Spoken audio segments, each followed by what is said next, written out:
Hi every one അക്കാഡമീസിൻ്റെ മറ്റൊരു online സെഷനിലേക്ക് എവർക്കും ഹൃദയം നിറഞ്ഞ സ്വാഗതം. ഞാൻ ഹൻഷാദ്. ഇന്നത്തെ ക്ലാസ്സിൽ നമ്മൾ ഡിസ്കസ് ചെയ്യാനായിട്ട് പോകുന്നത് അവസാനം നടന്ന RRB ഗ്രൂപ്പ് ഡി പരീക്ഷയിൽ ചോദിച്ചിട്ടുള്ള ഇന്ത്യ ഫാക്ട്സ് എന്ന് പറയുന്ന ടോപ്പിക്കിലെ ചോദ്യങ്ങളാണ്.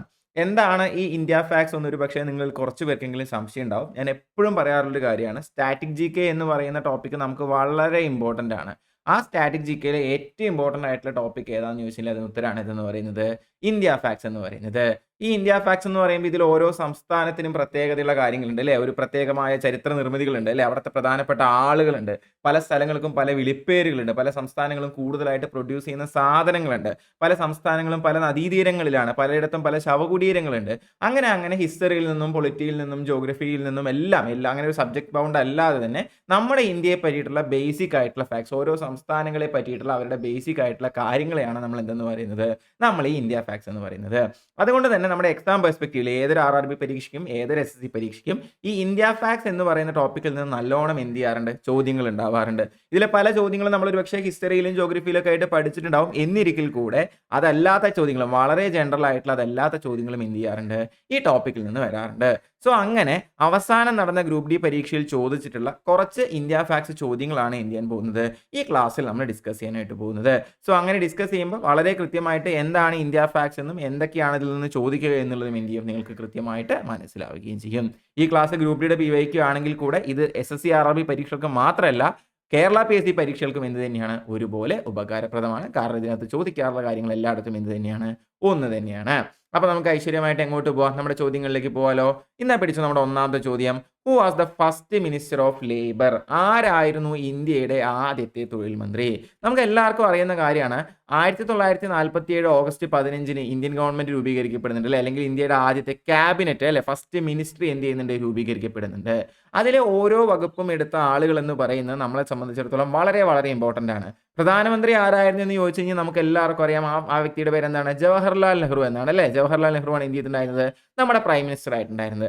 അതേസമയം നമ്മുടെ ഡെപ്യൂട്ടി പ്രൈം മിനിസ്റ്ററും ആ വകുപ്പ് ആ ഒരു സമയത്തൊക്കെ ഉണ്ടായിരുന്നുള്ളതാണ് എൻ്റെ ഓർമ്മ. എന്തായാലും നമ്മുടെ ആദ്യത്തെ ഡെപ്യൂട്ടി പ്രൈം മിനിസ്റ്ററും ഹോം മിനിസ്റ്ററും ആയിരുന്ന വ്യക്തി ഒരാളായിരുന്നു. ആ വ്യക്തിയുടെ പേര് ഈസ് നൺ അതർ ദാൻ എന്താണ്, സർദാർ വല്ലഭായ് പട്ടേലാണ്. പലപ്പോഴും ഈ ചോദ്യം ഇപ്പോൾ ലേബർ മിനിസ്റ്റർ ആണ്, അതിലേക്ക് ഞാൻ വരാം. പക്ഷെ ഇങ്ങനെ തന്നെ ചോദിക്കാറുണ്ട്, who was the first deputy prime minister of India, who was the first home minister of India. അപ്പോൾ ഇങ്ങനെ ഈ ആദ്യത്തെ യൂണിയൻ ക്യാബിനറ്റിലെ വ്യത്യസ്തമായ വകുപ്പുകൾ കൈകാര്യം ചെയ്തത് എന്താണ്, വളരെ ഇമ്പോർട്ടൻ്റ് ആണ്. അത് ഓരോന്നും എന്ത് ചെയ്യേണ്ടതുണ്ട്, നമ്മൾ അറിഞ്ഞിരിക്കേണ്ടതുണ്ട്. അപ്പോൾ ഇതിൽ ഡെപ്യൂട്ടി PM നമ്മൾ പറഞ്ഞു. നമ്മുടെ ചോദ്യം എന്താ പറഞ്ഞിരിക്കുന്നത്, ലേബർ ആണ് നമ്മളോട് പറഞ്ഞിരിക്കുന്നത്. ഇന്ത്യൻ ഗവൺമെന്റിൽ ആദ്യമായിട്ടൊരു ഒരു മന്ത്രിസഭ ഉണ്ടായപ്പോൾ അതിൽ തൊഴിൽ വകുപ്പ് കൈകാര്യം ചെയ്ത വ്യക്തിയുടെ പേരാണ് എന്തെന്ന് പറയുന്നത്, ജഗ് ജീവൻ റാം എന്ന് പറയുന്നത്. അപ്പോൾ ലേബർ ഡിപ്പാർട്ട്മെന്റ് അല്ലെങ്കിൽ ഇന്ത്യയുടെ ആദ്യത്തെ ലേബർ മിനിസ്റ്റർ ആയിരുന്നു ആരെന്ന് പറയുന്നത്, ജഗ് ജീവൻ റാം എന്ന് പറയുന്നത്. ഇതിലെ ബാക്കിയുള്ളവരും സത്യം പറഞ്ഞു കഴിഞ്ഞാൽ രണ്ടാമനും മൂന്നാമനും നാലാമനും ഒക്കെ എന്തുണ്ടായിരുന്നാണ്, ആദ്യത്തെ യൂണിയൻ ക്യാബിനറ്റിൽ ഉണ്ടായിരുന്ന ആളുകളാണ്. അമൃത് കൗർ രാജകുടുംബത്തിൽ നിന്ന വ്യക്തിയായിരുന്നു, വനിതാ റെപ്രസെന്റേറ്റീവ് ആയിരുന്നു. ഈ അമൃത് കൗർ കൈകാര്യം ചെയ്തതെന്നറിയോ, അമൃത് കൗർ കൈകാര്യം ചെയ്ത് ഹെൽത്ത് ആയിരുന്നു, ആരോഗ്യമന്ത്രിയായിരുന്നു. ഇന്ത്യയുടെ ആദ്യത്തെ ആരോഗ്യമന്ത്രിയായിരുന്നു ആരെന്ന് പറയുന്നത്, അമൃത് കൗർ എന്ന് പറയുന്നത്. അതേസമയം മൂന്നാമൻ റാഫി അഹമ്മദ് കിദ്വായ്, മൂന്നെന്ന് പറയുമ്പോൾ മൂന്നാമെന്ന് പറയുമ്പോൾ ഞാൻ ഓപ്ഷൻ ആട്ടോ ഉദ്ദേശിക്കുന്നത്, മൂന്നാമത്തെ ഓപ്ഷൻ റാഫി അഹമ്മദ് കിദ്വായ്. ഇദ്ദേഹം ആദ്യത്തെ യൂണിയൻ ക്യാബിനറ്റിൽ ഉണ്ടായിരുന്ന ആളാണ്. ഇദ്ദേഹം കൈകാര്യം ചെയ്ത് കമ്മ്യൂണിക്കേഷനാണ് എന്ത് ചെയ്യുന്നത്, ഇദ്ദേഹം കൈകാര്യം ചെയ്തത്. ഞാൻ പറയാറുണ്ട്, കമ്മ്യൂണിക്കേഷൻ എന്നൊക്കെ പറയുമ്പോൾ ഒരറ്റത്തുനിന്ന് മറ്റേ അറ്റത്തേക്കുള്ള എന്താ പറയുക, കാര്യങ്ങൾ പറഞ്ഞ് മനസ്സിലാക്കുന്ന പരിപാടിയാണ്. അത് കിഡു ആയിട്ട് തന്നെ എന്ത് ചെയ്യേണ്ടതുണ്ട്, ഹാൻഡിൽ ചെയ്യേണ്ടതുണ്ട് അല്ലേ. കിഡുവായി അല്ലേ, കിഡു ആയിട്ട് ഹാൻഡിൽ ചെയ്യേണ്ട കാര്യമാണ് ഏതെന്ന് പറയുന്നത്, കമ്മ്യൂണിക്കേഷൻ എന്ന് പറയുന്നത്. അതുകൊണ്ടാണ് എന്ത് ചെയ്തിരിക്കുന്നത്, റാഫി അഹമ്മദ് കിദ്വായിക്ക് നമ്മൾ എന്ത് കൊടുത്തിരിക്കുന്നത്, കമ്മ്യൂണിക്കേഷൻ കൊടുത്തിരിക്കുന്നത്. അടുത്തതാണ് CH ബാബ എന്ന് പറയുന്നത്. CH ബാബ ഇന്ത്യയുടെ ആദ്യത്തെ കൊമേഴ്സ് മിനിസ്റ്റർ ആയിരുന്നു. ഞാൻ സി എന്ന് കണക്ട് ചെയ്ത് വെക്കാനാ പറയാം. CH ബാബ എന്ന് പറയുന്നത് ഇന്ത്യയുടെ ആദ്യത്തെ കൊമേഴ്സ് മിനിസ്റ്റർ ആയിരുന്നു. എന്ത് ചെയ്യുക, ഓർത്തു വയ്ക്കുക. കഴിഞ്ഞില്ല, ഇനിയും ഒന്ന് രണ്ടെണ്ണം കൂടെ ഞാൻ പറഞ്ഞുതരാം. പലപ്പോഴും ചോദിക്കാറുള്ളതാണ്, റെയിൽവേ പരീക്ഷ ആയതുകൊണ്ട് തന്നെ എപ്പോഴും ഏതെങ്കിലുമൊക്കെ ഒരാൾക്ക് ഉറപ്പായിട്ടും ചോദിക്കാൻ പോകുന്ന ചോദ്യമാണ്. നിങ്ങൾ എഴുതി വെച്ചോ, ഞാൻ ഗ്യാരണ്ടി തരാം. ഇന്ത്യയുടെ ആദ്യത്തെ റെയിൽവേ മിനിസ്റ്റർ, പലർക്കും അറിയാത്തൊരു കാര്യമാണ്, ഇന്ത്യയുടെ ആദ്യത്തെ റെയിൽവേ മിനിസ്റ്റർ ഒരു മലയാളിയായിരുന്നു, തൃശ്ശൂർക്കാരനാണെന്നാണ് എൻ്റെ ഓർമ്മ. അദ്ദേഹത്തിൻ്റെ പേര് ജോൺ മത്തായി എന്നാണ്.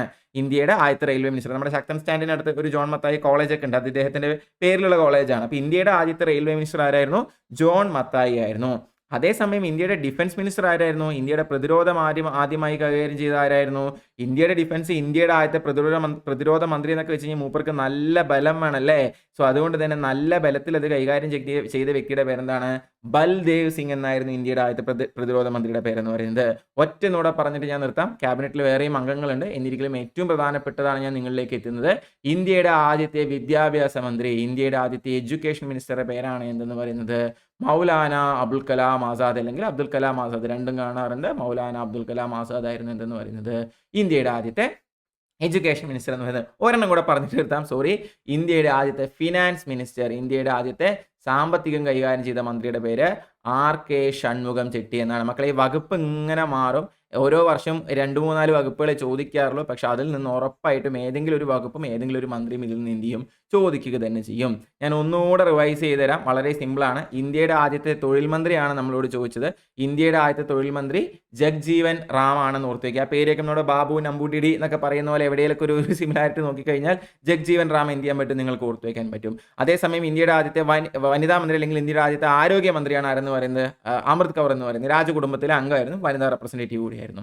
അതേസമയം കമ്മ്യൂണിക്കേഷൻ ഹാൻഡിൽ ചെയ്ത്, കമ്മ്യൂണിക്കേഷൻ എങ്ങനെ ഹാൻഡിൽ ചെയ്യണമെന്ന് ഞാൻ പറഞ്ഞേ, കമ്മ്യൂണിക്കേഷൻ നല്ല കിടുവായിട്ട് ഹാൻഡിൽ ചെയ്യണം. അപ്പോൾ കിടുവായിട്ട് ഹാൻഡിൽ ചെയ്യുന്നോട് ആരാളെന്ന് വെച്ചപ്പോൾ റാഫി അഹമ്മദ് കിടുവായി പറഞ്ഞു, ഞാൻ എൻ്റെ പേരിൽ തന്നെ കിടു എന്നുള്ളതാണ്, സോ ഞാൻ കിടുവായിട്ട് ഹാൻഡിൽ ചെയ്തോളാം. അതുകൊണ്ട് എന്ത് ചെയ്തു, റാഫി അഹമ്മദ് കിടുവായിട്ട് അത് ഹാൻഡിൽ ചെയ്യാനായിട്ട് കമ്മ്യൂണിക്കേഷൻ മന്ത്രിയായി.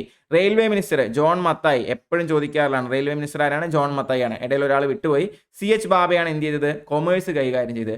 ഡിഫൻസ് എന്നൊക്കെ പറയുമ്പോൾ ഇന്ത്യയുടെ ആദ്യത്തെ ഡിഫൻസ് മന്ത്രിയാണ്. ചെറിയ ബലമൊന്നും പോരാ, നല്ല ബലം തന്നെ വേണം. അതുകൊണ്ട് ബൽദേവ് സിംഗ് പറഞ്ഞു, നല്ല ബലമുള്ള ഞാൻ തന്നെ എന്ത് ചെയ്യാൻ ഹാൻഡിൽ ചെയ്യാൻ. പിന്നെ സിംഗ്മാർ എന്ന് പറഞ്ഞാൽ നമുക്കറിയാലോ, ആ തലയെ കെട്ടും നമ്മുടെ ആ താടിയെ കണ്ട പവർ ആണല്ലോ അല്ലേ. അപ്പോൾ നല്ല ബലമുള്ള നല്ല പവറുള്ള ബൽദേവ് സിംഗ് ആണ് എന്ത് ചെയ്യുന്നത്, ഡിഫൻസ് മിനിസ്റ്റർ ആയിട്ട് വരുന്നത്.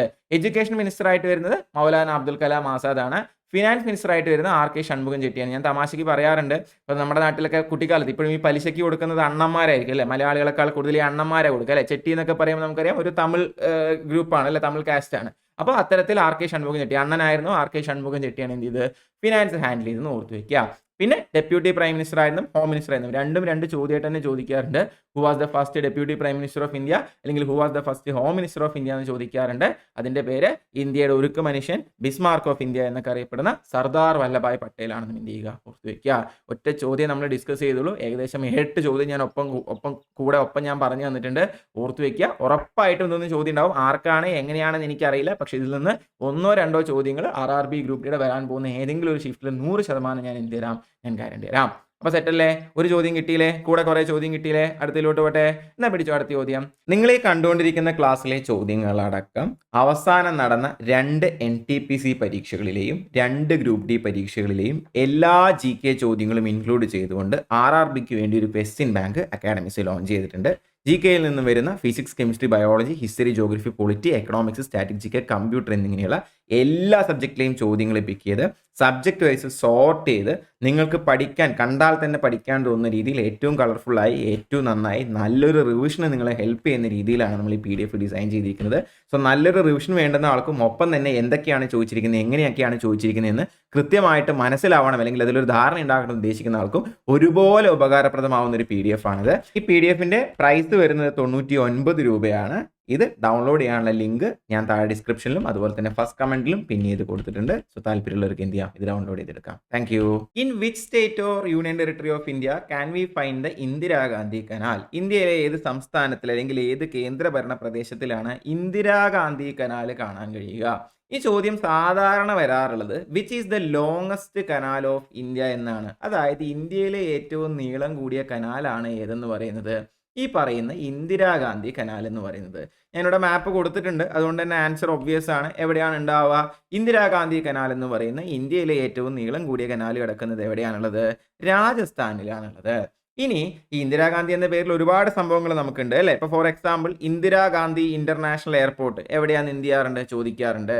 IGI ഇന്ദിരാഗാന്ധി ഇന്റർനാഷണൽ എയർപോർട്ട് വരുന്നത് എവിടെയാണ് പലരും പോയിരിക്കാവുന്ന അല്ലേ, നമുക്കൊക്കെ എവിടെ പോണേലും ഒരുപക്ഷെ കണക്ഷനായിട്ട് വരാവുന്ന സ്ഥലമാണ് ഇതെന്ന് പറയുന്നത് ഡൽഹി എയർപോർട്ട് എന്ന് പറയുന്നത് അല്ലേ. അപ്പോൾ ഇന്ദിരാഗാന്ധി ഇന്റർനാഷണൽ എയർപോർട്ട് ഉള്ളത് എവിടെയാണ്?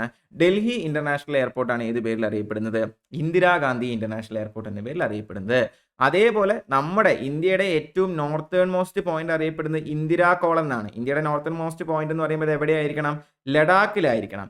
ഇന്ദിരാ കോൾ എന്ന് പറയുന്ന ലഡാക്കിലെ സ്ഥലമാണ് എന്തായിട്ട് നമ്മൾ അറിയപ്പെടുന്നത്? ഇന്ത്യയുടെ നോർത്തേൺ മോസ്റ്റ് പോയിന്റ് എന്ന് പറയുന്നത്. വാഗ്വാദങ്ങൾക്ക് ഇത് ചൊല്ലി നടക്കുന്നുണ്ടെങ്കിലും നമുക്ക് തൽക്കാലം ഇങ്ങനെ തന്നെ പഠിക്കാം. നമ്മുടെ ആൻസർ ഇത് തന്നെയാണ്. ഇന്ത്യയുടെ നോർത്തേൺ മോസ്റ്റ് പോയിന്റ് എന്ന് പറയുന്നത് ഇന്ദിരാ കോളാണ്, ലഡാക്കിലാണ്. അതേസമയം ഇന്ത്യയുടെ സദേൺ മോസ്റ്റ് പോയിന്റും എന്ത് പേരിൽ അറിയപ്പെടുന്നത്? ഇന്ദിരാ പോയിന്റ് എന്ന് അറിയപ്പെടുന്നത്. ഇത് നിക്കോബാർ ഐലൻഡ്സിലാണ്. ബട്ട് അൺഫോർച്ചുനേറ്റ്ലി ഇതിപ്പോൾ ഇല്ല. കഴിഞ്ഞ സുനാമിയിൽ ഇത് തകർന്നു പോയി. എന്നിരിക്കലും ഇന്ത്യയുടെ സദേൺ മോസ്റ്റ് പോയിന്റ് ആയിട്ട് ഇപ്പോഴും നമ്മൾ പറയാറുള്ളത് ഏത് തന്നെയാണ്? നമ്മൾ ഈ പറയുന്നത് പോലെ ഇന്ദിരാ പോയിന്റ് തന്നെയാണ് എന്ത് ചെയ്യാറുള്ളത്? നമ്മൾ പറയാറുള്ളത്. അപ്പോൾ ഇന്ത്യയിലെ ഏറ്റവും നീളം കൂടിയ കനാൽ ഏതാണെന്ന് ചോദിച്ചാൽ ഇന്ദിരാഗാന്ധി കനാൽ. അതുള്ളത് രാജസ്ഥാനിലാണ്.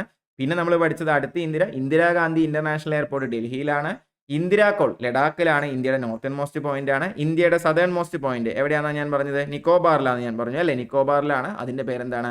ഇന്ദിരാ പോയിന്റ് ആണ്. നമുക്കറിയാം ഇന്ത്യയുടെ വനിതാ പ്രധാനമന്ത്രിയായിരുന്നു ആരെന്ന് പറയുന്നത്? ഇന്ദിരാഗാന്ധി എന്ന് പറയുന്നത്.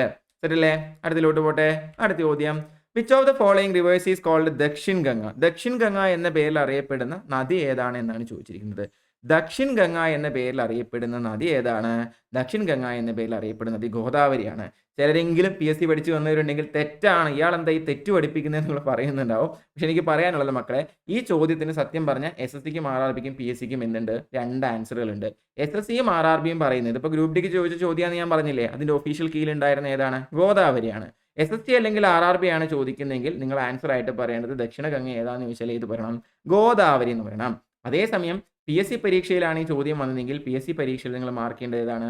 കാവേരി നദിയാണ് എന്തായിട്ട് മാർക്ക് ചെയ്യേണ്ടത്? ദക്ഷിണ ഗംഗയായിട്ട് മാർക്ക് ചെയ്യേണ്ടത്. അപ്പോൾ കണ്ടീഷൻസ് അപ്ലൈ ഇട്ട് തന്നെ പഠിക്കുക. നമ്മുടെ ഗ്രൂപ്പ് ഡിക്കോ SSCക്കോ NTPCക്കോ ഒക്കെയാണ് നിങ്ങൾ പ്രിപ്പയർ ചെയ്യുന്നതെങ്കിൽ ദക്ഷിണ ഗംഗ ഏതാണെന്ന് ചോദിച്ചാൽ സ്ഥിരം ചോദ്യങ്ങളിൽ ഒന്നുമാണ് ഗോദാവരിയാണ് നിങ്ങൾ ഉത്തരമായിട്ട് പറയേണ്ടത്.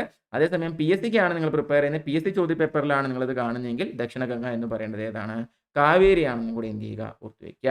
അപ്പോൾ ദക്ഷിണ ഗംഗ എന്ന് പറഞ്ഞു കഴിഞ്ഞാൽ SSC RRBക്ക് ഗോദാവരി, PSCക്ക് കാവേരി എന്നും എന്ത് ചെയ്യുക? മനസ്സിലാക്കുക. ശരിയല്ലേ? അടുത്ത ചോദ്യത്തിലേക്ക് പോട്ടെ. എന്നാ പിടിച്ചോ അടുത്ത ചോദ്യം. Which of the following industries has developed the most on the banks of the Hooghly river? Hooghly നദിയുടെ തീരത്ത് ഏത് ഇൻഡസ്ട്രിയാണ് ഏറ്റവും കൂടുതൽ വളർന്ന് പന്തലിച്ചേക്കുന്നതെന്നാണ് ചോദിച്ചിരിക്കുന്നത്. ഇത് ഓപ്ഷനിലേക്ക് പോകുന്നതിന് മുമ്പ് തന്നെ ഇത് നമ്മൾ ഈ പറയുന്ന പോലെ ഇത് അറിയില്ലെങ്കിൽ കൂടെ നമുക്ക് ആൻസർ ചെയ്യാനായിട്ട് പറ്റും. ഓപ്ഷൻ കണ്ടാൽ ഒന്നുകൂടെ നന്നായിട്ട് പറ്റും, ഇല്ലെങ്കിലും നമുക്ക് പറ്റും.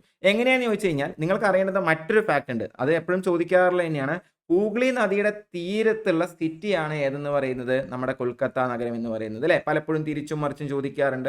കൊൽക്കത്ത ഏത് നദിയുടെ തീരത്താണ് സിറ്റുവേറ്റ് ചെയ്യുന്നത്?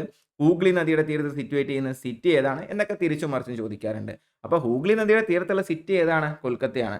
കൊൽക്കത്ത എന്ന് പറയുന്ന നഗരം ഏത് സംസ്ഥാനത്തിന്റെ ഭാഗമാണ്? വെസ്റ്റ് ബംഗാളിലാണ്.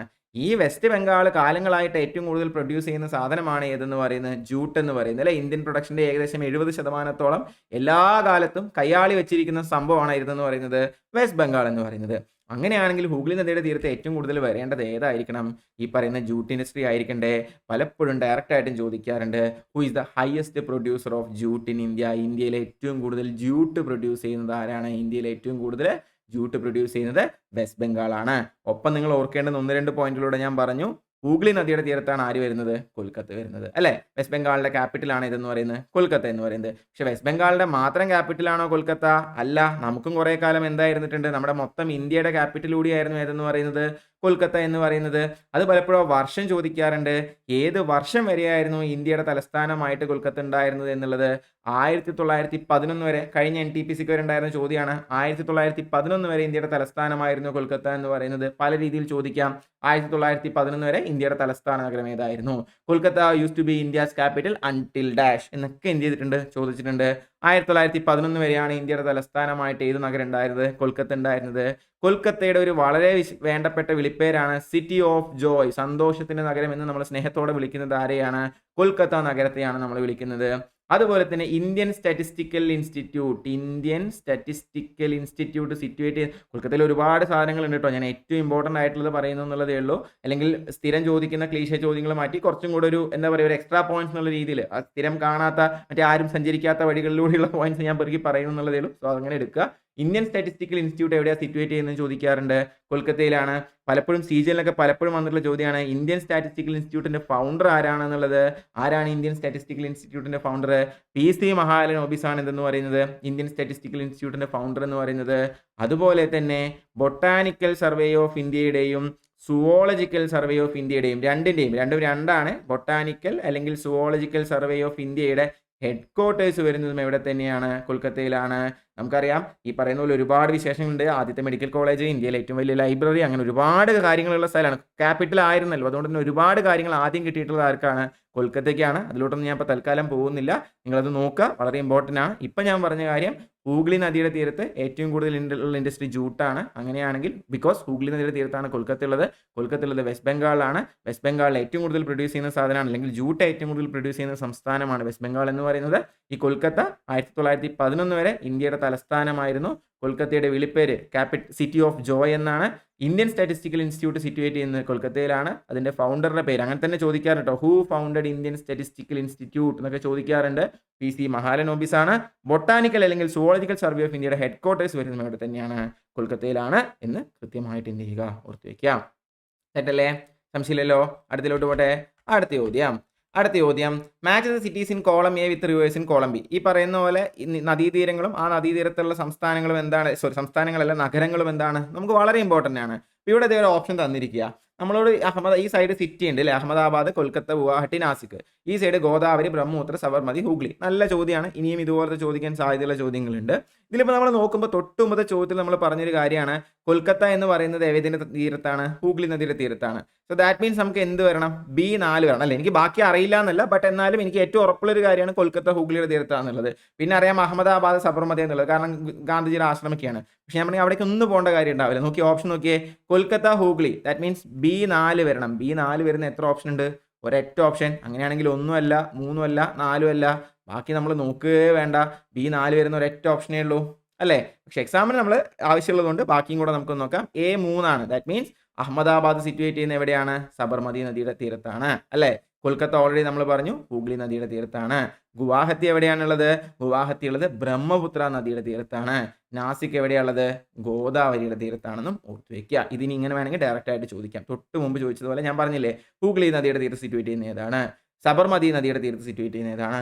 ബ്രഹ്മപുത്ര നദിയുടെ തീരത്ത് സിറ്റുവേറ്റ് ചെയ്യുന്നതാണ്. അല്ലെങ്കിൽ തിരിച്ച് ഗുവാഹത്തി ഏത് നദിയുടെ തീരത്ത് സിറ്റുവേറ്റ് ചെയ്യുന്നു? നാസിക് ഏത് നദിയുടെ തീരത്ത് സിറ്റുവേറ്റ് ചെയ്യുന്നു? ഒക്കെ എന്ത് ചെയ്യാം, വേണമെങ്കിൽ ചോദിക്കാം. അപ്പോൾ കൃത്യമായിട്ട് എന്ത് ചെയ്യുക, ഓർത്തു വയ്ക്കുക. അടുത്ത ചോദ്യം, the Periyar river flows in which of the following Indian states? യാർ കിട്ടെ, നമുക്ക് കിട്ടിയ അല്ലേ. നമ്മളോടെ പെരിയാർ നദി എവിടെയാണ് ഒഴുകുന്നത് എന്നുള്ളത്, അത് ഇപ്പോൾ മറ്റേ അങ്ങ് അരുണാചൽ പ്രദേശിലാണെന്ന് തോന്നുന്നു എന്നൊക്കെ നമുക്ക് പറയേണ്ടി വരും അല്ലേ. നമുക്ക് കൃത്യമായിട്ട് അറിയാം കേരളത്തിലാണ്. ഇത് ചിലരുടെ ഭാഗ്യമാണ്, കാരണം ഒരു സെൻട്രൽ ഗവൺമെന്റ് എക്സാം ആയതുകൊണ്ട് കേരളത്തിന്റെ റെപ്രസെന്റേഷൻ വേണ്ടി ശബരിമല ടെമ്പിൾ എവിടെയാണ്, ഗുരുവായൂർ ടെമ്പിൾ എവിടെയാണ്, വൈക്കം സത്യാഗ്രഹം നടന്നത് എവിടെയാണ്, ഇതൊക്കെ നമ്മുടെ ചോദ്യ പേപ്പറിൽ നമ്മൾ കണ്ടിട്ടുള്ള ചോദ്യങ്ങളാണ്. അതുപോലൊരു ചോദ്യമാണ് പെരിയാർ റിവർ ഏത് സംസ്ഥാനത്തിലൂടെയാണ് ഒഴുകുന്നത്? നമുക്ക് നന്നായിട്ട് അറിയാം എവിടെയാണ് ഒഴുകുന്നത്. കേരളത്തിലൂടെയാണ് എന്ത് ചെയ്യുന്നത്, നമ്മുടെ സ്വന്തം പെരിയാർ ഒഴുകുന്നത്. സെറ്റല്ലേ? എന്നാ പിടിച്ചോ അടുത്ത ചോദ്യം. In which year did the Indian government conduct its first nuclear test in the deserts of Pokhran? പൊക്രാനിൽ, രാജസ്ഥാനിലെ പൊക്രാൻ മരുഭൂമിയിൽ ഇന്ത്യ ആദ്യമായിട്ട് ആണവ പരീക്ഷണം നടത്തിയ വർഷം ഏതാണ്? ഇന്ത്യ ആദ്യമായിട്ട് പൊക്രാനിൽ ആണവ പരീക്ഷണം നടത്തിയ വർഷം എന്ന് പറയുന്നത് 1974 അതിന്റെ കോഡ് നെയിം എല്ലാവർക്കും അറിയാം, വളരെ പ്രശസ്തമാണ്, ബുദ്ധ സ്മൈൽസ് അല്ലേ. ബുദ്ധ സ്മൈൽസ്. ഇത് വിജയകരമായി പരീക്ഷിച്ചപ്പോൾ മെസ്സേജ് അയച്ചത് ബുദ്ധ സ്മൈൽഡ് എന്നായിരുന്നേ. ബുദ്ധൻ ചിരിച്ചിരിക്കണു അല്ലേ, നമ്മളൊരു ആണവശക്തിയായിട്ട് മാറിയിരിക്കണു എന്നുള്ളത് എന്താണ്, ഒരു വലിയ കാര്യം തന്നെയാണ്. ഈ പറയുന്ന പോലെ ആയുധങ്ങൾ ഇങ്ങനെ കൈവശം വെക്കുക അല്ലെങ്കിൽ ആയുധങ്ങളുടെ കഴിവ് നേടിയെടുക്കുക എന്നുള്ളത് ഒരു വലിയ കാര്യമായിട്ടൊന്നും നമ്മൾ കാണുക എന്നുള്ളതല്ല. പക്ഷേ ഈ പറയുന്ന പോലെ നമ്മുടെ കയ്യിൽ അത് ഉണ്ടാവണം. കാരണം നമ്മുടെ കയ്യിൽ ഇത് ഉണ്ടാവുക എന്നുള്ളത് എന്ത് തന്നെയാണ്, വലിയൊരു ഇമ്പോർട്ടൻ്റ് തന്നെയാണ്. എന്നാലേ പുറത്തുനിന്നുള്ളവർ നമ്മളെ കയറി അടിക്കുമ്പോൾ അവൻ്റെ കയ്യിൽ ഇത് ഉണ്ടാവും, പൊട്ടിക്കൂടാ അല്ലേ എന്നൊരു പേടി ഉണ്ടെങ്കിൽ എന്ത് ചെയ്യില്ല, പാതി യുദ്ധങ്ങളും ഒഴിവായി പോവുക തന്നെ ചെയ്യും. അപ്പോൾ അത്തരത്തിൽ നമ്മളൊരു ആണവശക്തിയായി മാറുന്നത് ആദ്യത്തെ ആണവ പരീക്ഷണം പൊക്രാനിലാണ്. എഗൈൻ മക്കളെ ഇത് പലപ്പോഴും ചോദിക്കാറുള്ളതാണ്, എവിടെ വെച്ചാണ് നടത്തിയത്, അല്ലെങ്കിൽ ഈ നടത്തിയ പൊക്രാൻ ഏത് സംസ്ഥാനത്തിലാണ് എന്നും ചോദ്യം കണ്ടിട്ടുണ്ട്. ആൻഡ് ഈ നടത്തിയ ആദ്യത്തെ ആണവ പരീക്ഷണത്തിന്റെ രഹസ്യനാമം എന്താണ് എന്ന് ചോദിച്ചു കാണാറുണ്ട്. 1974 രഹസ്യനാമം ബുദ്ധ സ്മൈൽസ്, ബുദ്ധൻ ചിരിക്കുന്നു എന്നാണ് എന്ത് ചെയ്യുക, ഓർത്ത് വയ്ക്കുക. ഈ പറയുന്ന പോലെ ഞാൻ പല ക്ലാസ്സിലും പറഞ്ഞിട്ടുള്ളതാണ്, വീണ്ടും പറയുന്നു, ചോദ്യങ്ങളിലുള്ള പോയിന്റുകൾ ഇപ്പം ഇവിടെ പൊക്രാനിലാണ് നടക്കുന്നത്, ആദ്യത്തെ ആണവ പരീക്ഷണം നടത്തിയത് എന്നൊക്കെ പറയുമ്പോൾ അത് തന്നെ ഒരു ചോദ്യമാണ്. അവർക്ക് വേണമെങ്കിൽ അടുത്ത വർഷം എങ്ങനെ ചോദിക്കാം, ഇന്ത്യയുടെ ആദ്യത്തെ ആണവ പരീക്ഷണം എവിടെ നടത്തി? അത് അടുത്ത വർഷം തന്നെ ആവണമെന്നില്ല, ചിലപ്പോൾ ആ വർഷം തന്നെ വേറെ ഷിഫ്റ്റുകൾ അതേപോലെ ചോദ്യം വരാറുണ്ട്.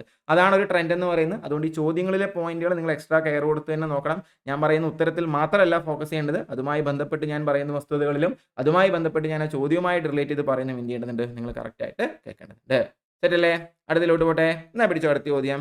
Which telecom company became the first one in India to demonstrate the operation of the 5G network? 5G network ഇന്ത്യയിൽ ആദ്യമായിട്ട് ലോഞ്ച് ചെയ്ത ആരാന്നുള്ളതാണ്. 5G നെറ്റ്വർക്ക് ആദ്യം കൊണ്ടുവന്ന ആരാണ്?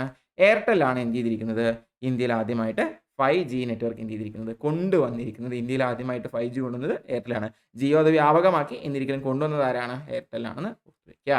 അടുത്തത്, where is Manikaran geothermal energy plant located in India. Manikaran എന്ന് പറയുന്നത് ഒരു ഹോട്ട് സ്പ്രിംഗ് ആണ്, നാച്ചുറൽ ആണ്.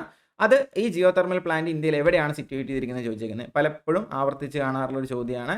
ഈ പറയുന്ന മണികരൺ ജിയോ തെർമൽ എനർജി പ്ലാന്റ് ഇന്ത്യയിൽ ലൊക്കേറ്റ് ചെയ്യുന്നത് ഹിമാചലിലാണ്. ഞാൻ പോയിട്ടുണ്ട്.